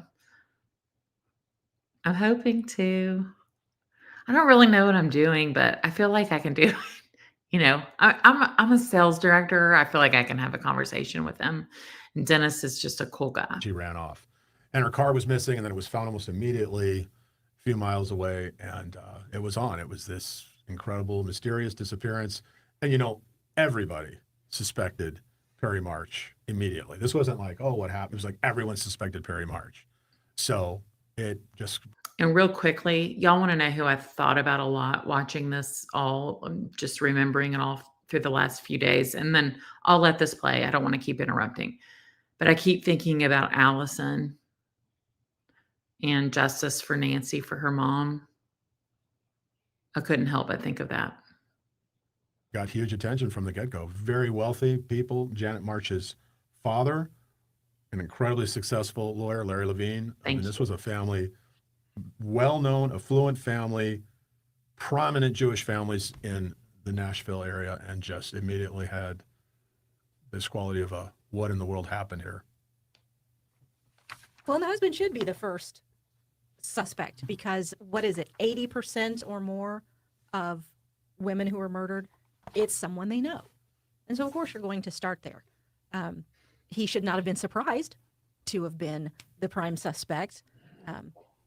From what I remember of the case, just in the media at that time, seemed like he protested just a little too much. Dennis, did you get that feeling? Oh, yeah, right. Oh, she stormed off after an argument, you know, and, you know, pretty soon it was pretty clear that the house, there was a rug missing, a big rug and nothing else. Didn't he say she ran off with somebody? Ran off, decided to go on vacation after a fight. Oh. That's what he said. It was a vacation. And left her kids, left everything. Yeah, left everything, even her purse. It was a vacation apparently with somebody else. Didn't need money. I don't know any vacations like that. Now, didn't he have also a big pond on their property? Or his dad's property or something? Because I thought, it seemed to me, I remember the rumor mill being at the time that she was, and I hate to say it this way, but wood chippered. You know, putting a wood chipper in. I remember that. That's why she hasn't been found. Oh, yeah. People were just, the pig farm. And, Wasn't there a golf course or something being built? Maybe. But, immediately the grandparents, it was antagonistic. There was no poor Perry. There was head-to-head fight and a fight over the children and custody of the children. So there was that element that came with this story immediately. How many women leave their children with no luggage, no anything? So The parents of Janet, did they get custody? I They don't did know. not. So there was going to be all these different hearings, and they were fighting. And in the middle of it all, Perry grabbed the kids and went to Mexico. Okay. And that's it. And so that was a sensational element. And then, So he disappeared before any final decision was made on the kids. and then he got married in Mexico, right? Carmen, yeah. Yeah, I got remarried. Carmen, yep. He married a young Mexican woman named Carmen, and he had a little villa there in Lake Chapala, there in Ajijic. She didn't know what she was in for. Well, and Yeah. what's interesting about his work down there, he was an attorney, and he was actually scamming people down in Mexico. Yeah. So he got away with it. I mean, he really did get away with it because he's in Mexico and they won't extradite you for capital crimes, and he has this beautiful wife, and he has this beautiful villa, and he has this little business. But Perry March couldn't stop with the evil, and so he set up this law firm, and he worked as a lawyer, and his client would be all the retirees that were coming to live in Lake Chapala or Ajijic. He would help them with go through the Mexican red tape. But in Mexico, when you hire an attorney, you give them power of attorney. So you would walk in and you would sign up, and then he would have access to your bank account. He would empty your bank account. And then when you had nothing in your bank account, they would come back. So Larry Levine, who was so smart, contacted me and said, what if we get him extradited for cheating these people? Because the Mexican government doesn't want their retirees messed with. And I said, that's a great idea. And so we worked together, identifying people who had been ripped off, and then went. Freaking love this. So Larry Levine, Janet's dad, is like, hey, working with a journalist. Like, hey, how about this? How about we go after, we get the Mexican government's attention by explaining that Perry is cheating their own people. Down there to interview them and spend time in Ajijic and build that case against them. Reminded me of the Adelsons. I can't help but think there wasn't some Medicare fraud, insurance fraud. And then we all know they did their cash price. Which was nothing to do with the murder. Now, when you were down there, were you nervous about? Very nervous, Yeah. very nervous. We went under false names. We were in Guadalajara. He had threatened to kill us. We had heard, and it was a very strange situation because some of the reporters, like if you could go drink margaritas with him if you didn't ask him tough questions. But we were building a case against him, hopefully to get him extradited. So it was a very hostile situation. Of course, at one point we did have to confront him, and he had two young guys out front of his law office with machine guns. And we're like, what is going to happen? So anyway, we walk over there, and he comes over, and my photographer was a Mexican-American who spoke fluent Spanish. So he looked Mexican. He was a former rodeo cowboy, Mario Martinez. And they had a big 4. We were at Channel 4 and had a big 4 on the side. And Perry comes out of his office and he says, get rid of them. I don't care what you do to them. Oh, wow. Yeah. So there's this moment, like when we knew we had to confront him, I don't know what was going to happen. Yeah, Perry, get rid of him. I don't care what you have to do. So Channel 4, just so y'all know, that's the NBC affiliate here in Nashville. So that's who Dennis used to be with. I think now he's with Fox, maybe. But there was also a Channel 4 in Mexico. So that is kind of what saved them. Happened. But we're going to leave. We're not busting. I mean, we were kind of like trying to, and I swear the providence of God, there's only one television station in Guadalajara, and it's Canal de Cuatro. It's Channel 4. Yeah. And a young guy looks at the 4 and he says to the other guy, Canal de Cuatro, this is Channel 4. And they both run because they didn't want to be on the local news. Now, if they knew we were in Nashville, they probably would have beat us with the butt of the gun, wow. but they ran. And Perry was beside himself. He was, that's how he talked. And he hit the camera and broke the viewfinder off the camera. And you know what? We left because that's where we were there. We got it. Oh, wow. We got our little confrontation and we left and we went back and put the stories together. And So Perry's dad is Arthur. So he took the police up to Bowling Green, Kentucky, where he disposed of her remains. But there was a huge, I don't know what you call it, like a fire pit kind of thing where they always do burns. And he put everything in there, like her bones, her clothing, everything. So essentially she was cremated. So he tried, but they never found anything. he was extradited. And he was extradited on a very flimsy murder case, right? No He was body. Right, no body. But he was extradited. No body, no confession. And then as you know, when he got back, when he got on that airplane with Pat Pastiglione and Greg Rodriguez from the FBI in that little international area of the Guadalajara airport, things started to unravel for him at that point. Really perfect person to join and talk about Perry March is legendary Nashville murder squad detective Pat Pastiglione, a legend in Nashville. And we're so lucky to have him. And, you know, he took a very long plane ride when Perry March was finally arrested in Guadalajara. And he brought him back, and they became, they had some great conversations that Pat shared on the witness stand. But now that it's long over, just wondering, what was it like for you, Pat, when you finally arrested a man who I guess you suspected from day one? Yeah, I mean, he was a strong suspect, but Tom Thurman was heavily involved in the case as a prosecutor, and he didn't feel like there was enough. But then finally, when we got to the point where he felt like there was enough to indict him, that's what he did. And then with the FBI assistance, they took him out of Mexico. They brought him to L.A., and Bill Pridemore and I went to L.A., and we picked him up. And we rode with him. It was a 5-hour trip. We actually went from L.A. to Memphis, and then from Memphis to Nashville. And during that time, he began to speak. He began to, we were eating, and he began to speak to me, asking me about, what if this, what if that? And this is after I had told him, look, you're an attorney, you don't have to speak to us if you don't want to. You know your rights. Because you're an attorney, you don't have to speak to us. But if you speak, I will certainly listen. And he did. He spoke, and I certainly listened. And he spoke about, what if this happened? What if that happened? What if Tom Thurman could promise me X number of years in prison because my wife won't wait for me if it's over 5 years? And he's speaking about his wife down in Mexico. He had remarried and I think had a child. And we had a long conversation, and I let him speak. The more he spoke, the more I listened, and I didn't have to ask him any questions. I would occasionally ask him a question based on what he said to me, but for the most part, he spoke, and I documented everything he said in my head. And then as soon as we got back, I, wrote everything down.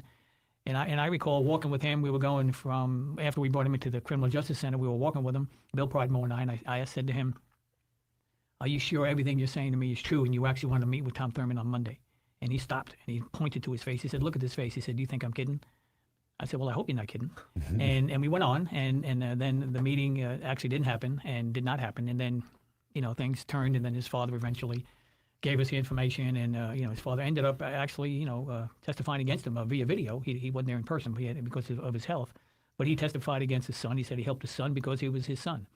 And Arthur, we picked up, by the way, in Houston, and he was I guess the term would be he was a piece of work to say. He was that crazy Uncle John that everybody has, I guess. And, he took a liking to me, and he would talk to me about football and everything. And initially, he wouldn't talk at all about the case. He wouldn't nothing to do with the case. But eventually, the feds, when he became involved in the federal charges, he understood. And then his attorney got involved, and then he ended up deciding to go ahead and flip, more or less. And he did. He flipped, and he told us where they went, picked up her body, and then they took her body up to, we believe, up toward Bowling Green.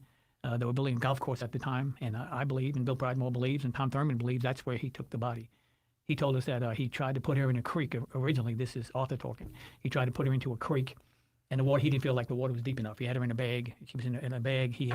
The reason why he went and picked her up initially is because Perry called him, because the owner of the property called Perry and said that I sold the property, and we need to do whatever. And Perry knew that if the body was found on the property, if Janet was found on the property, it would immediately link back to him because he was representing this woman. He knew this woman. He was her attorney. So he got his dad involved, and his dad said that, well, he told me to clean up some areas in the house, clean it up for blood. He said, I didn't see any blood, but I cleaned up where he told me to clean. That's what Arthur told us. And he did all that. He did everything Perry asked him to do. And then they went up to this area, and he found where Perry told him the body was. Perry stayed in the car, and he brought this body. He said, described it in a bag. He put her in the trunk of the car. And then they went up toward Bowling Green. And when they got to Bowling Green, he said Perry went into the hotel and went to sleep, amazingly. And he said that he took care of the body. He told Perry, I'll take care of it. And he did what he told us. He took it to a creek initially, and the creek wasn't deep enough. And then he saw this wood burning pile. And there was a bunch of trees, and he knew that eventually they would burn that. So he took her, and he put clothing here, and he put her there, and the bag there, in 3 different sections of this burn pile. And he's correct, because the burn piles up there during that time at this golf course were burned periodically, heavy kerosene, and it's intense fire.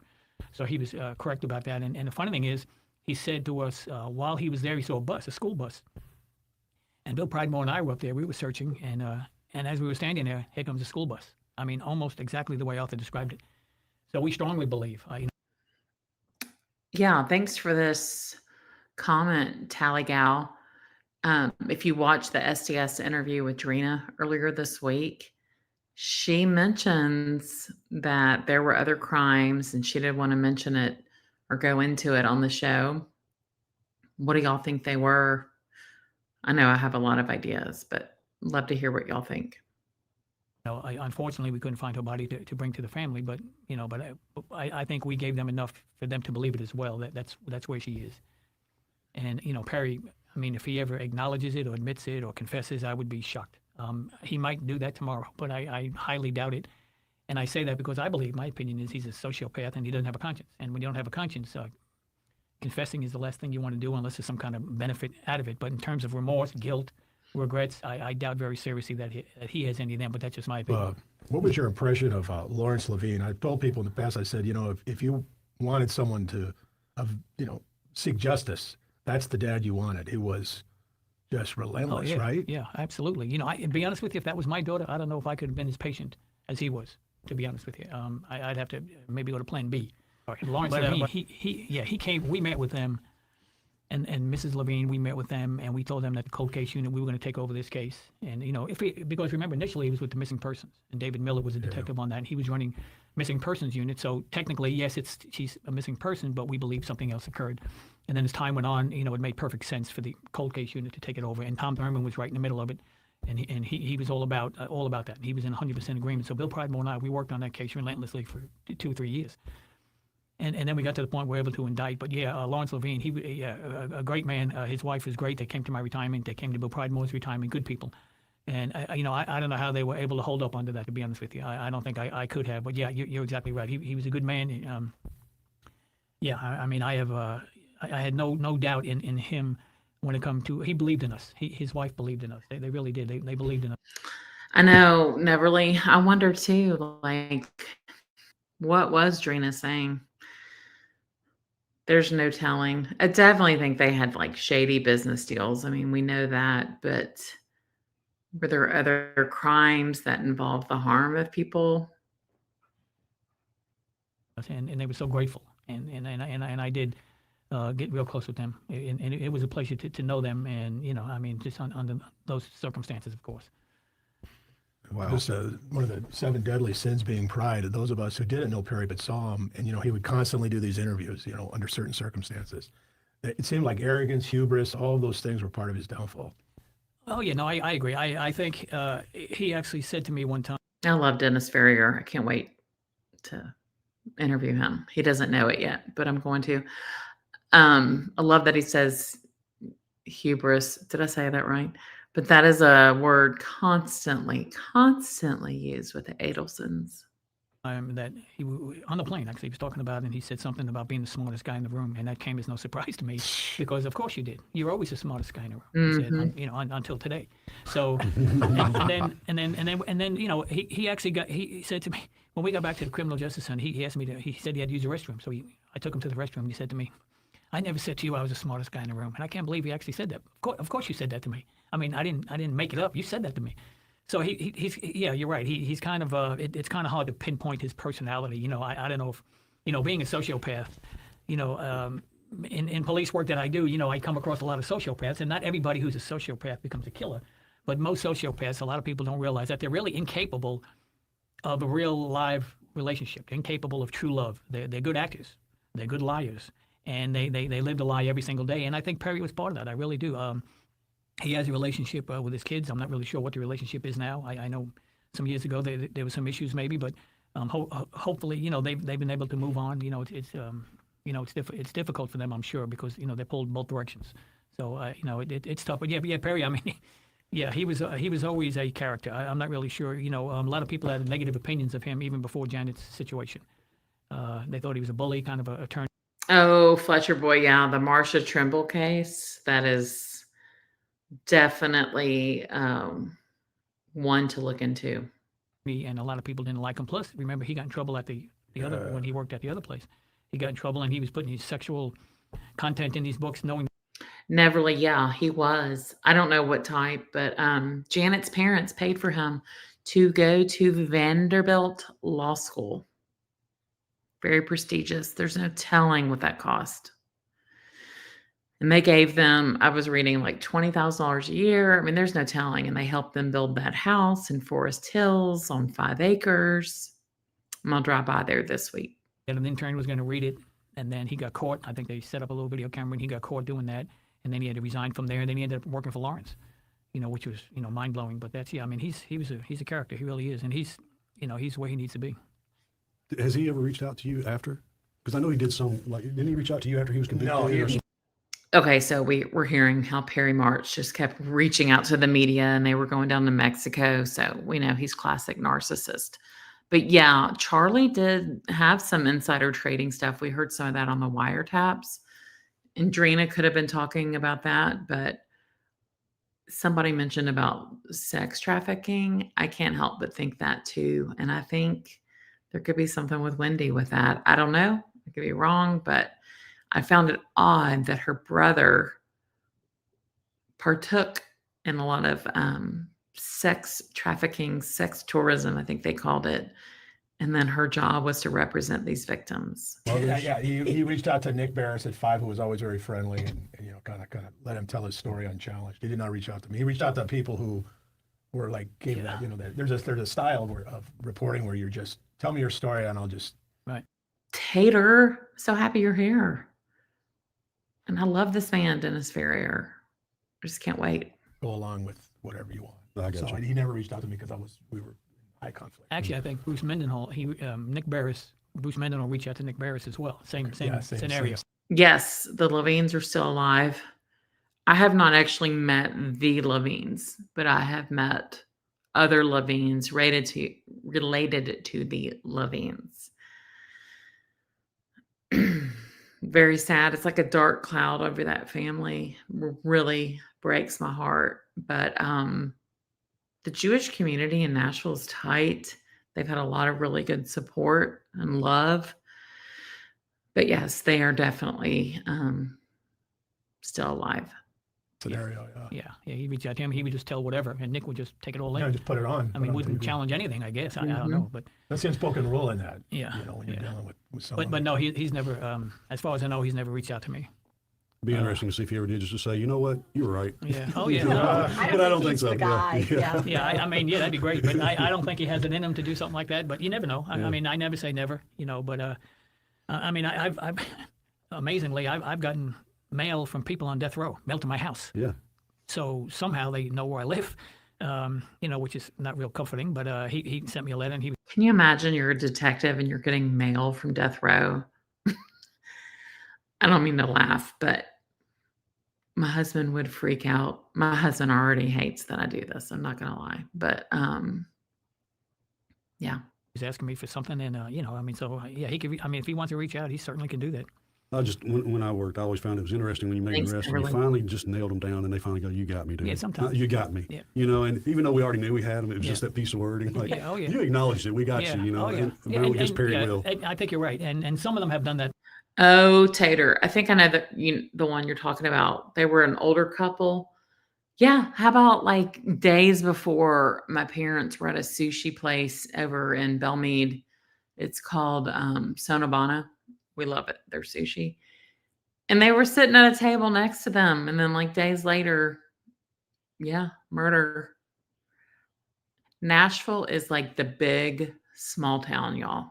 With me, but the Perry March is not that type. I wouldn't think he would reach out. If he does, I'd be shocked. I'd be pleasantly. Judy, because he is terrified that I'm going to get sued. I said, I'm literally just showing stuff on screen. It's like opinions. But yeah, he's already checked into our policy coverage for an attorney. And y'all be sure and stay tuned for my outro. I redid my outro video, but he is so upset that I wrote XOXO Leslie on it. I surprised, but I guess you never know. But I wouldn't expect him to reach out. Can you interview in prison? No, so there were some problems with the prison budget about 9 years ago. And so they banned all interviews. You used to just have to request. You could go on death row. And we did dozens of really illuminating interviews, But, the thing is with the state. Oh, Tater. I know so many people with like that Nashville quote, old money. It's interesting. I mean, they're like cash strapped, but they've got old money because it's all tied up in like real estate and stuff. It's interesting. I have a friend who complains constantly about having no money, but then she's like at the Swan Ball, which is, I don't know, what is that, $1,000 a head, and at all these different events. It's very interesting. State of Tennessee, usually when they do something, they never undo it. So the guy did it because he had something to hide. but like years have passed, and it's like that's Right. the new rule. Right. No interviews, and no one's even thought. Oh, Tally Gal probably. He's like, I mean, I don't know. I mean, you need to be careful. But of course, he said that to me today, and I'm like, whatever. But then tonight, I went to the grocery store, Publix, and I was leaving, and for a second, I like got scared. I don't know why. Like, hey, let's undo this, public service, and hear from some people. Is he on death row? That's right, Tater. Okay. No, he's like 53 years Okay. in jail, just getting fatter and Well, balder and all the time. don't forget, he also got convicted of trying to kill the Levines. Oh, that's right. That is no one talks about Yeah, he got convicted of that, and how that. See, Tater is here too, and she gets it. I mean, y'all, Nashville is so weird. I mean, I know people that live in a house that might be worth 10 million, but then they complain they don't have money for groceries. This is a real thing. I've known people with trust funds and then they end up spending it all. And I'm sure it's like that in a lot of cities, but Nashville is different. Came to be is amazingly, he went to somebody who was in jail, and he said to them, "If you can help me, if you can kill the Levines, my chances of acquittal go up." I think he said 80% to 90%. Wow. Which was totally incorrect. Yeah, but that's what he said.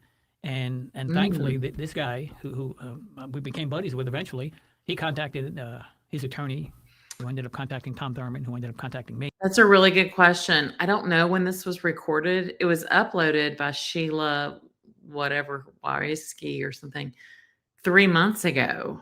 And I actually showed this video to my husband earlier. I'm like, does this look pretty recent? He said he didn't know. But from the quality of this, I'm thinking this is fairly recent, but I don't totally know. And we had a meeting with this guy, and we sitting across from us, and he was telling us, I'm sitting there saying, "You've got to be kidding me." Oh, totally I said, true. well, would you be willing to wear a little wire maybe? And he said, yeah, so we got up to the sheriff's department, and they were very, very helpful, very obliging, and they helped us, and we wired this guy up, and we had 5 hours of conversation with him, where he was talking about maybe how to kill him, what type of gloves to wear, and then after you do it, you're going to get on a plane, and you're going to go to Mexico, and you're going to meet my dad. He's going to take you down, and hot women, cold beer, and that's going to be your payoff for killing the Levines. Now, keep in mind, he said, don't do it when my kids are there. Oh, I think Raul asked us earlier what the key phrase was. Arthur said, so hot women and cold beer. I think that was it. Yeah. Which is really nice of him, I guess. But at the same time, he said his kids are going to be the ones that are going to come home and find the Levines because that's where they were living. Okay. So he was okay with that. Yeah. But not actually. No, yeah. He was okay with them coming home finding the Paul Levines murdered. So, and we set the whole scenario up as if it happened. We had Nate contact Arthur, and he told him it's done. And Arthur said, well, I haven't seen anything on the news. He said, well, I'm just telling you it's done. It's over. I'm getting ready to get on the plane. And in the meantime, we had airplane noise. We had fake airplanes. It sounded like he was in an airport. Mm-hmm. And Arthur believed him, and we had the FBI down there in Mexico, and the FBI had an eyeball on. Are y'all hearing this? So this whole investigation, when they were like tricking Arthur into believing that they had gotten these hitmen to take care of the Levines, they had like fake airplanes in the background. I just need Tallahassee to take note. Look at Tennessee go. On him, and they went to Arthur and they got him, and he had some kind of a heart situation at that time, and I don't think it was a heart attack, but yeah, they got him, and then he got brought back, and he got brought back to Houston, and Bill Pridemore and I went down to Houston and we picked him up. I just want to say there is no freaking way Wendy was worth $1 million. Wendy Jill, I'm talking to you. There was no $1 million offer unless there was something you were doing for Gary Cohen behind the scenes. And Gary Cohen gave a character witness statement at Donna's sentencing. So he's like with me. Okay. And we brought him up here. He got brought into the whole conspiracy thing. And yeah, but I mean, it was, so Perry got convicted on that as well. So he got. That's right. Yeah. So he what got a lot about the of brother and sister that Perry called the night of the fight or murder? You mean Perry's brother? Yeah. Didn't he have a sister? Yeah, in Chicago. Right. Yeah, and he was staying there for a while. Yeah, and I mean, we interviewed them. We spoke with them. They met with us several times. We had no issues with them in terms of any sort of involvement, any sort of acknowledgement, or anything like that. We didn't feel like if they knew, we weren't able to figure that out. Okay. To say yeah they knew, but they kept it. it didn't seem to us that they would be that type. Okay. You know, anything's possible, I guess. But no, it seemed like it was all Perry. And the father. And the father. And well, he recruited the dad. Right. And keep in mind too, when he took her car and put it at the apartment complex, you know, a lot of people forget about that. We have a guy that called us and said, you know, when I saw his picture in the paper, that's who I saw pushing the bike at the parking lot where the car was found. You know, her shoe was in the car. Her pocketbook was in the driver's side, pushed down in the driver's side door, which I found to be odd. You know, if that was Janet, if that was my wife, she's certainly not going to put it down in the door. She'd put it on the passenger seat. And the passenger seat was tipped back like this. And I said, well, why in the world would he put the stuff here or in the back seat and nothing on the passenger seat? And then we figured it out. We went to the bike place and I interviewed a guy there and he gave me the measurements of the car and measurements of the bike.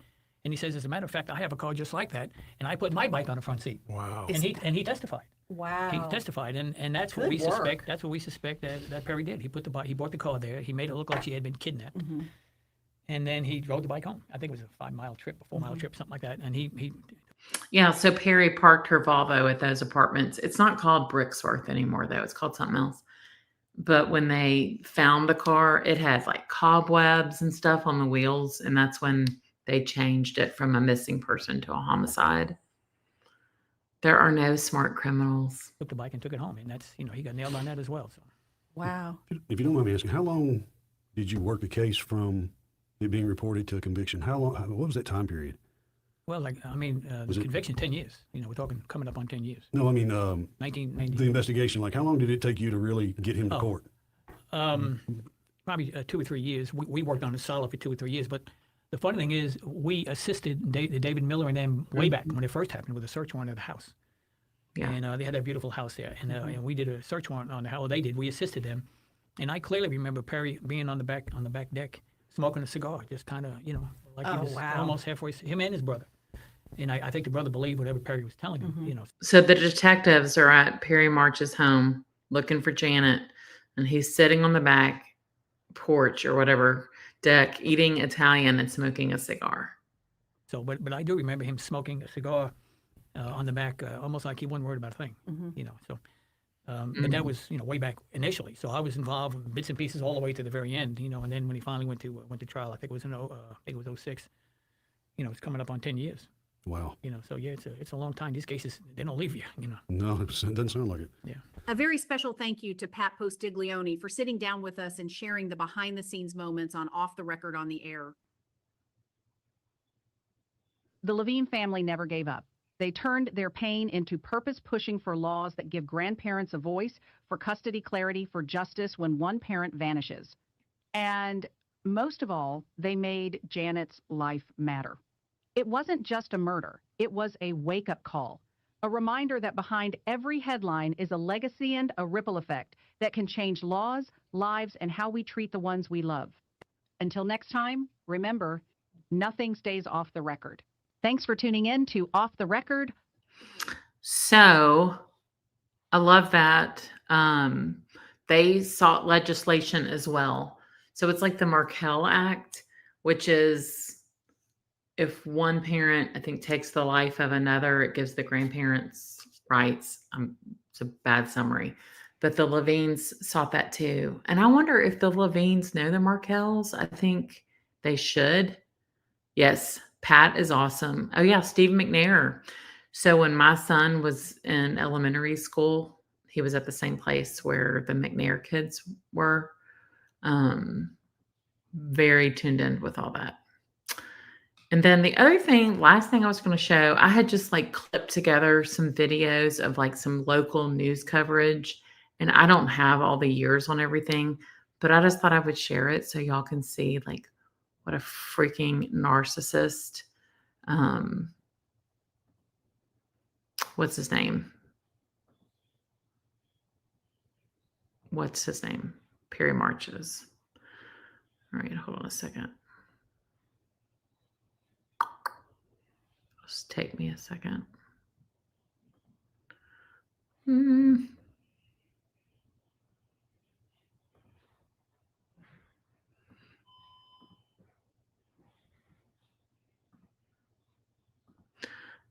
I just gotta share my my CapCut.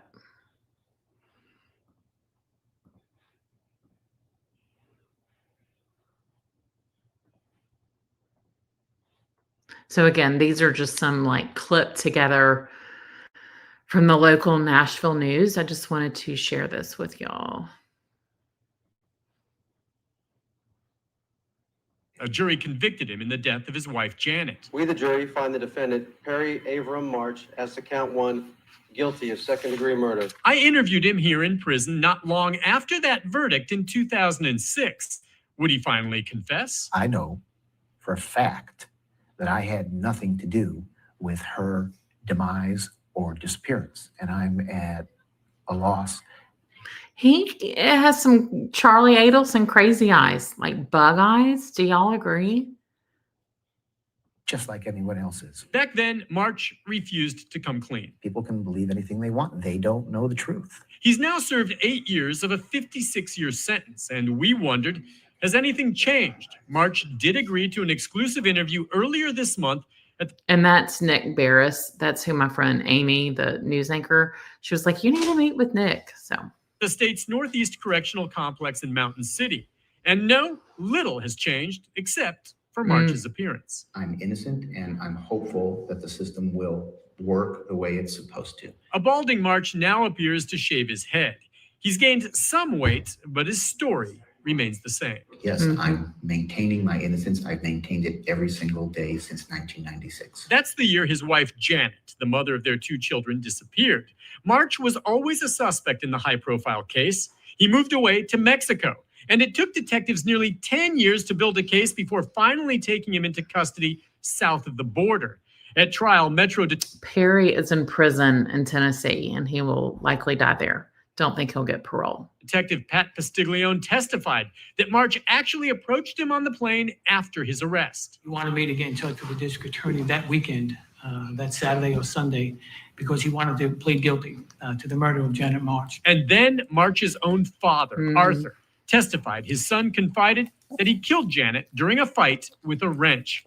Her body was never found, but the jury convicted March, and he went to prison. Clearly, I'm discouraged by not having obtained the remedy that I think I deserve. March's appeals have been denied at every level. Now, only one remains. He's taking his case to the U.S. Supreme Court. I have faith that the system will ultimately work. I've hired a good lawyer again to finish it the rest of the way. While March waits to hear if the high court will take the case, he works in the prison law library, often helping other inmates with their appeals. He does occasionally hear from his now 18-year-old daughter, but nothing from his 24-year-old son. They were, of course, children when their mother... So this is an old news report, like at least 10 years, because I think these kids are in their 30s now. Disappeared. I miss my kids very much, and I fight every day to get out to see them. Near the end of our interview, I wanted to press March on other questions. Is he a sociopath who simply can't tell the truth? Would he ever reveal the location of Janet's body? Does he feel any remorse? I don't want to talk about them, Nick. That was it. March left to return to his cell, where he very likely will spend the rest of his life. I may stay here and die in prison. I don't know. Nick Barris, News Channel 5 HD. Prominent local. Okay, so Perry is working in the law library or whatever with the inmates. So good news, Wendy Jill. You'll have a good job in prison. Attorney John Herbison represented March in the murder trial. March has hired him again for the appeal to the U.S. Supreme Court. Breaking at this hour, one of the mid-state's most notorious convicts is accused of plotting a prison escape. And tonight we've learned Perry March has been moved. Okay, this is terrible, but I just got to tell y'all, this guy, Rory, on the left.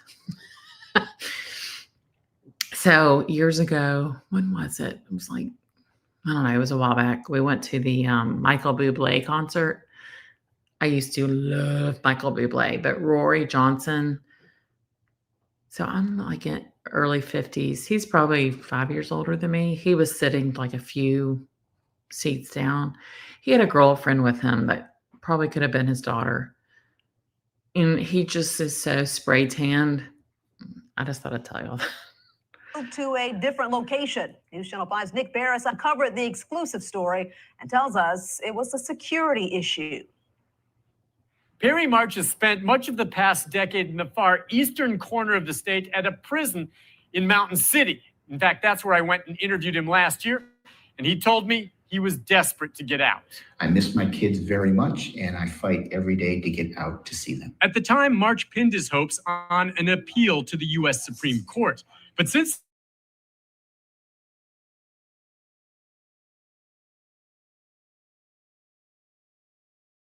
then, things changed. Documentary we watched earlier, and he had like long hair. He's not aging well. In fact, I'm going to Google him. Let's see if he is still alive. Fletcher, do you know? John Herbison.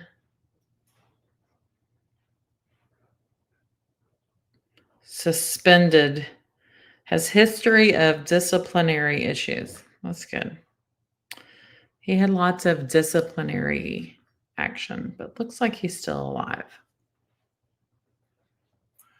That's all the court proceedings that Perry March has left. That's it. No more appeals. March can no longer challenge his conviction for the murder of his wife, Janet. Tater, I got a lot of connections on that one. So, yeah, the former news anchor guy who claimed the truck rolled over the kid. And then the wife is now in jail, the ex-wife, because she was trying to hire a hitman, but it was an undercover Tennessee Bureau of Investigation agent.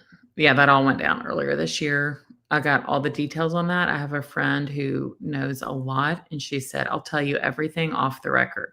You find the defendant, Perry Avram March, as to count 1, guilty of second-degree murder. That verdict came in 2006. March has since served nearly 10 years of a 53-year sentence, most all of it in Mountain City. News Channel 5 has learned March was recently moved 200 miles from the Northeast Correctional Complex in Mountain City to the Morgan County Correctional Complex in Wartburg.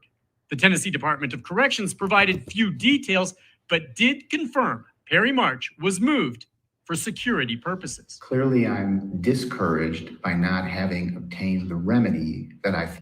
So Perry, all his appeals were denied. Supreme Court denied. He was out of appeals.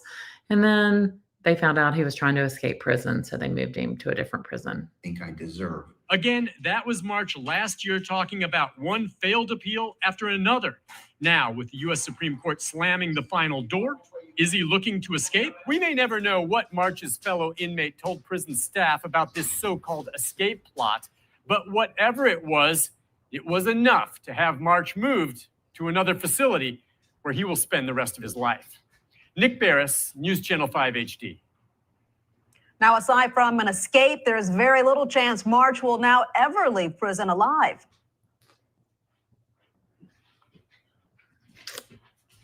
There we go.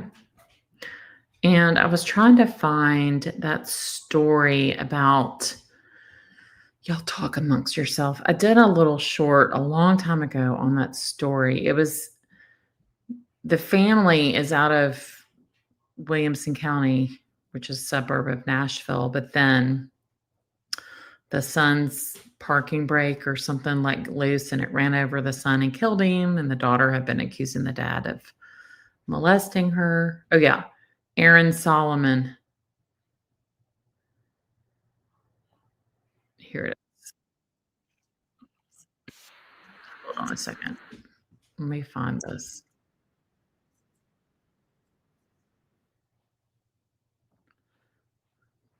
Well, I found it, but now I lost it. But yeah, that the ex-wife is now in jail because she supposedly hired or tried to hire a hitman to kill her ex.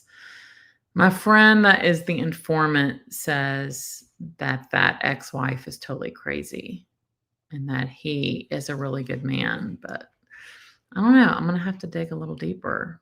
So,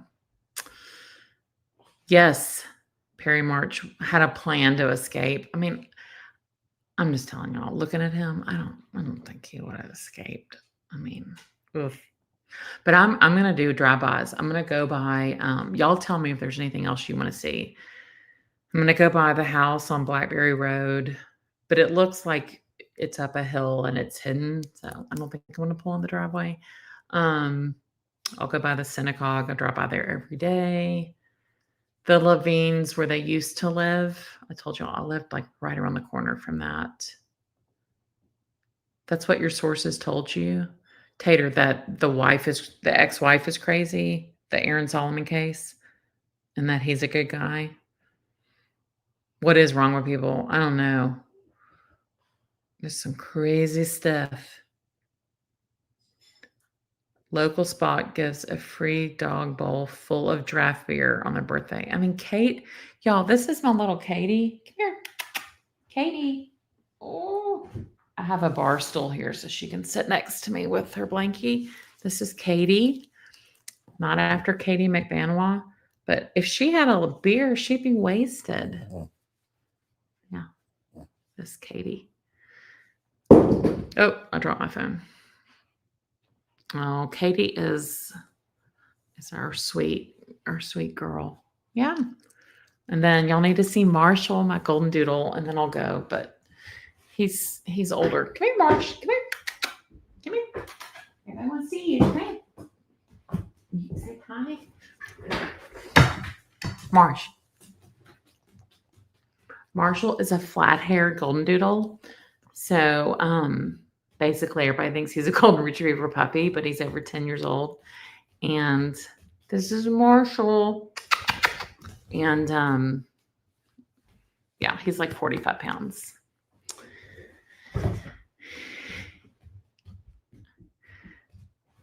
So, yeah, we're big dog people. And I heard Wendy is not a dog person. So, you know what, Wendy? I can't. But I just want to say thank y'all so much for joining. It was fun.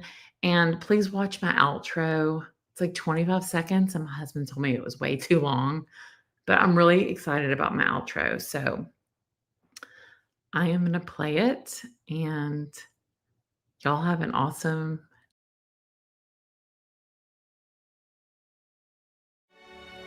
The state isn't going to decide to arrest me. Oh my God, I can't believe this is happening. Okay, so we think like he's not waking up. Like, is that? There is enough circumstantial evidence there to infer that Wendy took affirmative steps to help further the conspiracy.